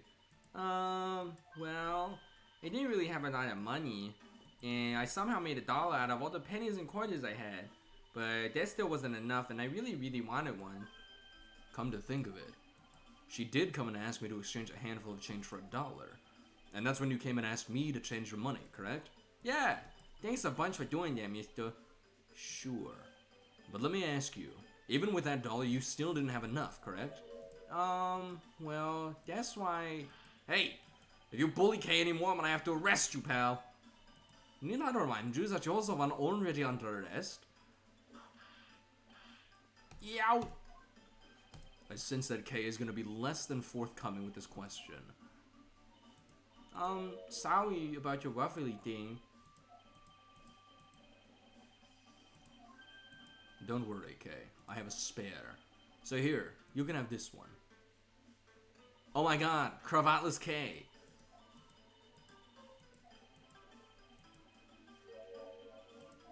Yeah, look, see? It's right here on this page. Never take things from a stranger, never go anywhere with a stranger.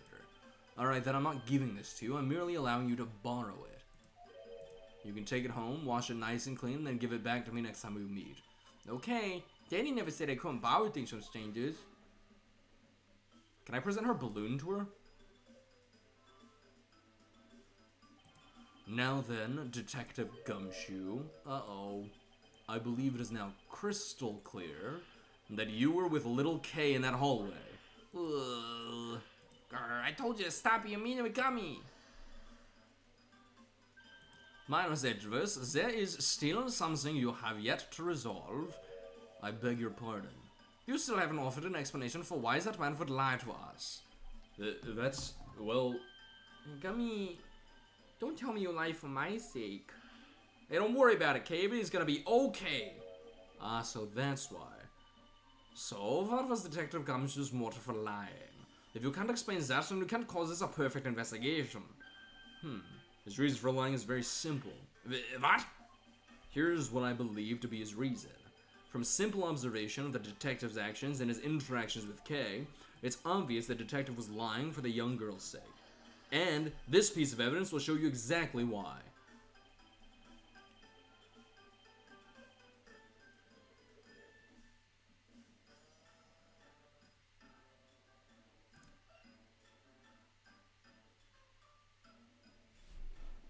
I don't know.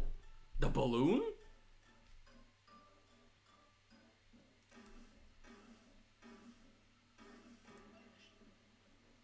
Why is it so crusty? Always greet people with smiling, meet people you don't know, never crying for the strangers, always try your hardest to learn other things you don't understand. Daddy's job is to make sure that everyone follows the rules. KB, Google promise that you'll keep your promise to me, okay? Love your daddy. Aw. Which piece of evidence proves that Detective Gumshoe was lying on account of K?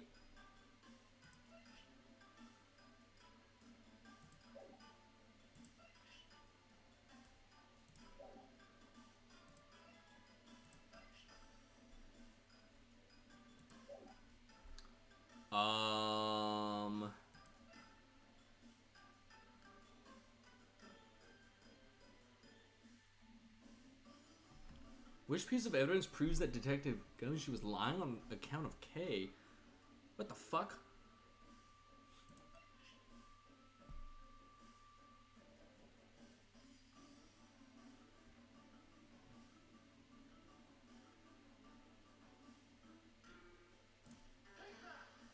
I don't think that's right.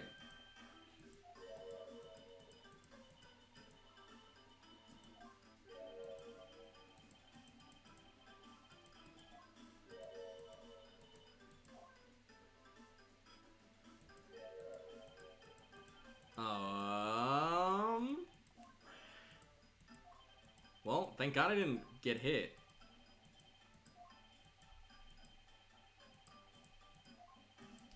Now then, back to the topic at hand. Okay, so I'm not taking damage for that, so I can just kind of go crazy. Detective Gumshoe lied for K's sake, and I know I hold the evidence which shows the reason why. Which piece of evidence proves that Detective Gumshoe was lying on account of K? I don't know. What the heck?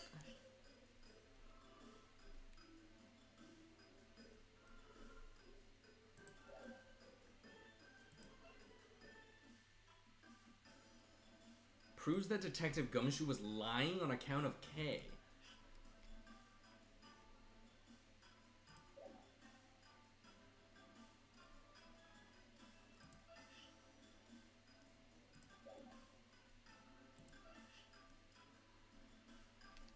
Lying... Okay, so his lie was that he was alone in there the whole time.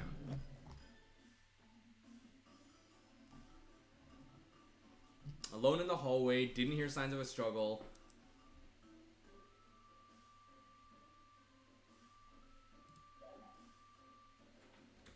I have no idea.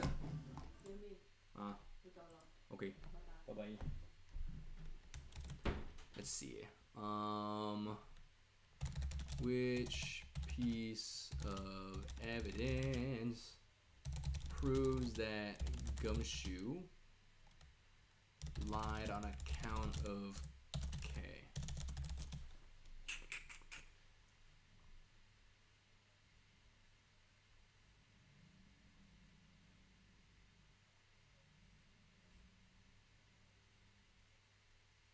Oh, this is Turnabout Reminiscence.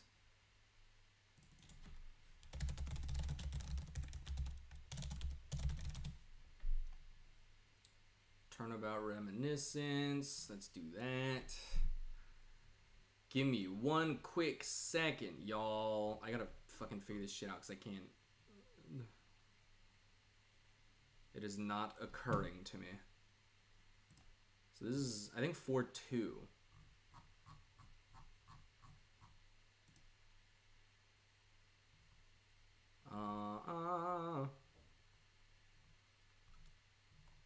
Testimony of the judge, Gumshoe.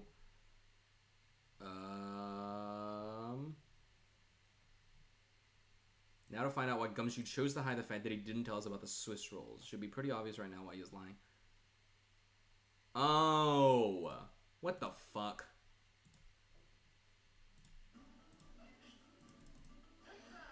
It was the promise notebook because he's like, oh, you shouldn't have taken things from a stranger. Fuck off. Mr. Faraday, in case promise notebook, how does this explain anything? If you could take a look at this page, it's clearly written that Kay should never take things from a stranger. When Detective Gumshoe heard about that promise, he tried to cover for Kay. What a foolishly foolish fool's fool of a foolish reason for a fool.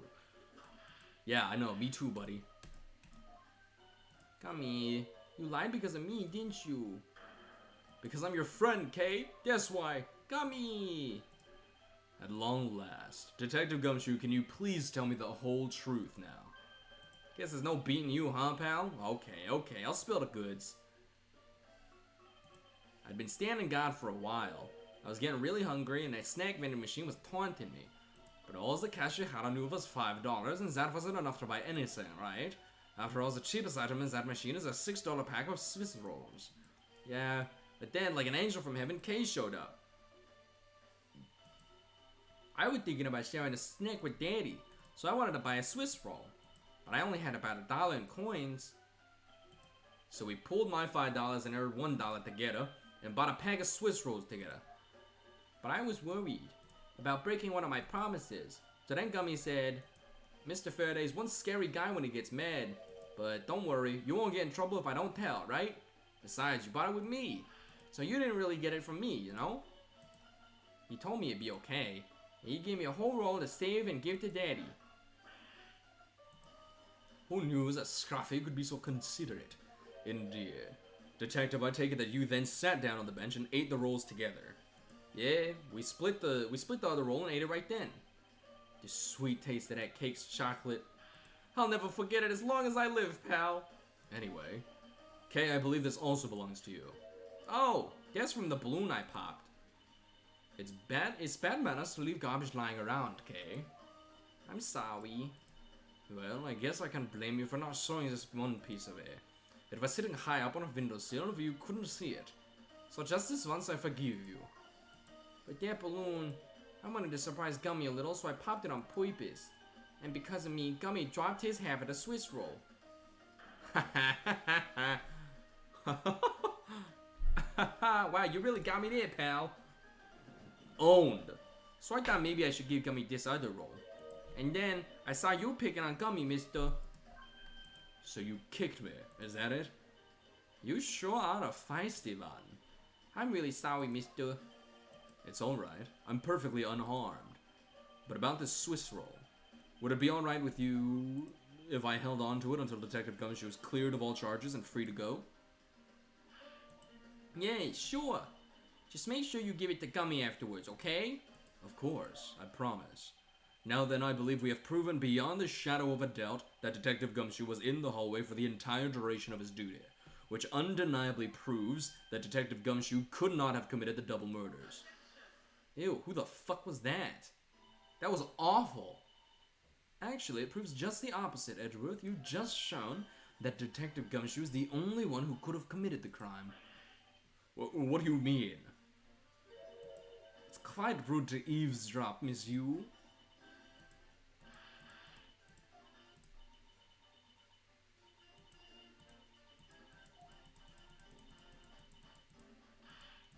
Whip her. Whip her. Whip her again.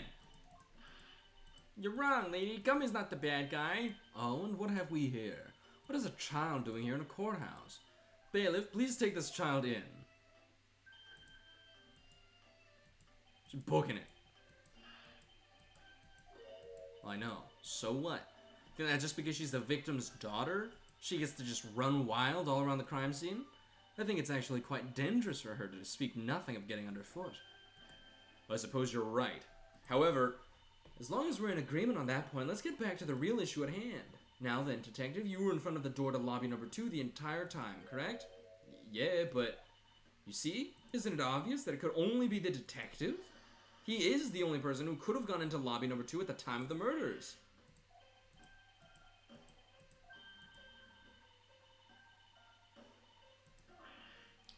Why does she want to get Gumshoe so bad? It's literally not him. Don't you think it's reckless to talk to the suspect out in the open without a guard? I suppose it is. Well, as someone with more experience in law than you, allow me to share something. Always keep a good eye on a criminal, or you may regret what comes of your negligence. Miles, I can't believe you're letting this woman lecture you like this. This is unforgivable as a disciple of Ankama. Damn, Tigress. Now then, I'll be looking forward to the results of your investigation. Bitch, I hate her. So, we're back to square one. Actually, this is our last chance.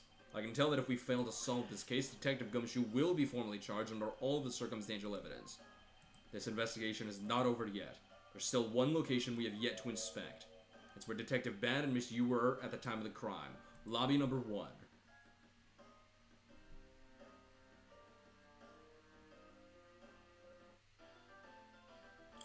I'm gonna check something out real quick.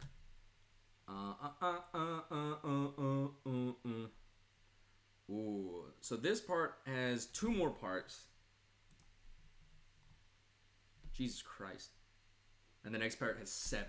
So, I'm actually going to end here today because I feel a little unwell and I would probably like to sleep or something and see if that makes me feel any better. There's 2 more parts to this which I'll finish on Monday, and then I think we'll probably also just kind of jump forward into the next part too, and that way I can give you guys like a full day on Monday, because the last case is definitely going to be split into a few different pieces. But since considering that I don't feel particularly great today, I'm just going to save here because we've already been going for a while. It's a good halfway point, and then we'll cruise through the part 3 and part 4 on Monday, because tomorrow we're doing another podcast session, which I'll have to talk to my girlfriend about, because currently, as it stands, I don't know what the fuck we're talking about, but hopefully we can come up with something, because last time we didn't have anything to talk about, and it didn't end too great. We didn't really have we didn't have anything to captivate the audience. You know, you feel me? You dig? So I'm gonna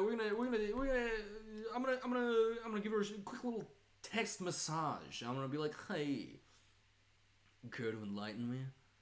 But yeah, right now I'm just gonna probably see if I can nap or something, see if I wake up feeling a little bit better. But thank you all for tuning in today. I appreciate the support.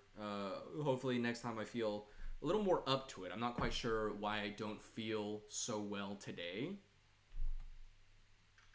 So we're gonna pause that, and we're gonna do something that's definitely not a save state, so don't worry about that. And then I will resume on Monday. So Monday, I'm assuming the end of this case should probably only take a couple hours, maybe the same amount as today, so 3 hours or so. And then after I finish that one, then I'll just move straight through into the last case, and then I'll go until 6 or 7 hours maybe, or whatever's a good stopping point. And then from there, I'll end and then pick up maybe just on Tuesday, and we'll just kind of go through it as a whole day, or I'll just start back up again on Saturday. And I know that I said that I was gonna try and stream more this month, but there's just been a lot happening with the move out and the move in, and then a few other things after we moved in. So it's just been like a lot. So I've been feeling a little like not up to streaming every day because there's been so much like else going on. But I guess we'll see what happens. If things like settle down and I start being able to like, you know, stream more often and stuff, then I will obviously do that because I do like to stream and I do like to be here. But we'll see what happens. We'll play that all of that by ear. But thank you all for tuning in today. Here's my schedule. Saturday's games at 12. Sunday, tomorrow, podcast at 2 p.m. PST. And Monday is going to be games again at 12. And then if I do stream on another day, there'll be short streams, like 3 hours or so that I can do my like studying stuff after. And I know I've said that a lot and I haven't even fucking touched it at all, but I should, ideally. But yeah, we'll see how everything goes. Thank you all for tuning in today. Appreciate the support as always. Thank you to Justin for the follow, and thank you to Sydney for the resubscription. And I will see you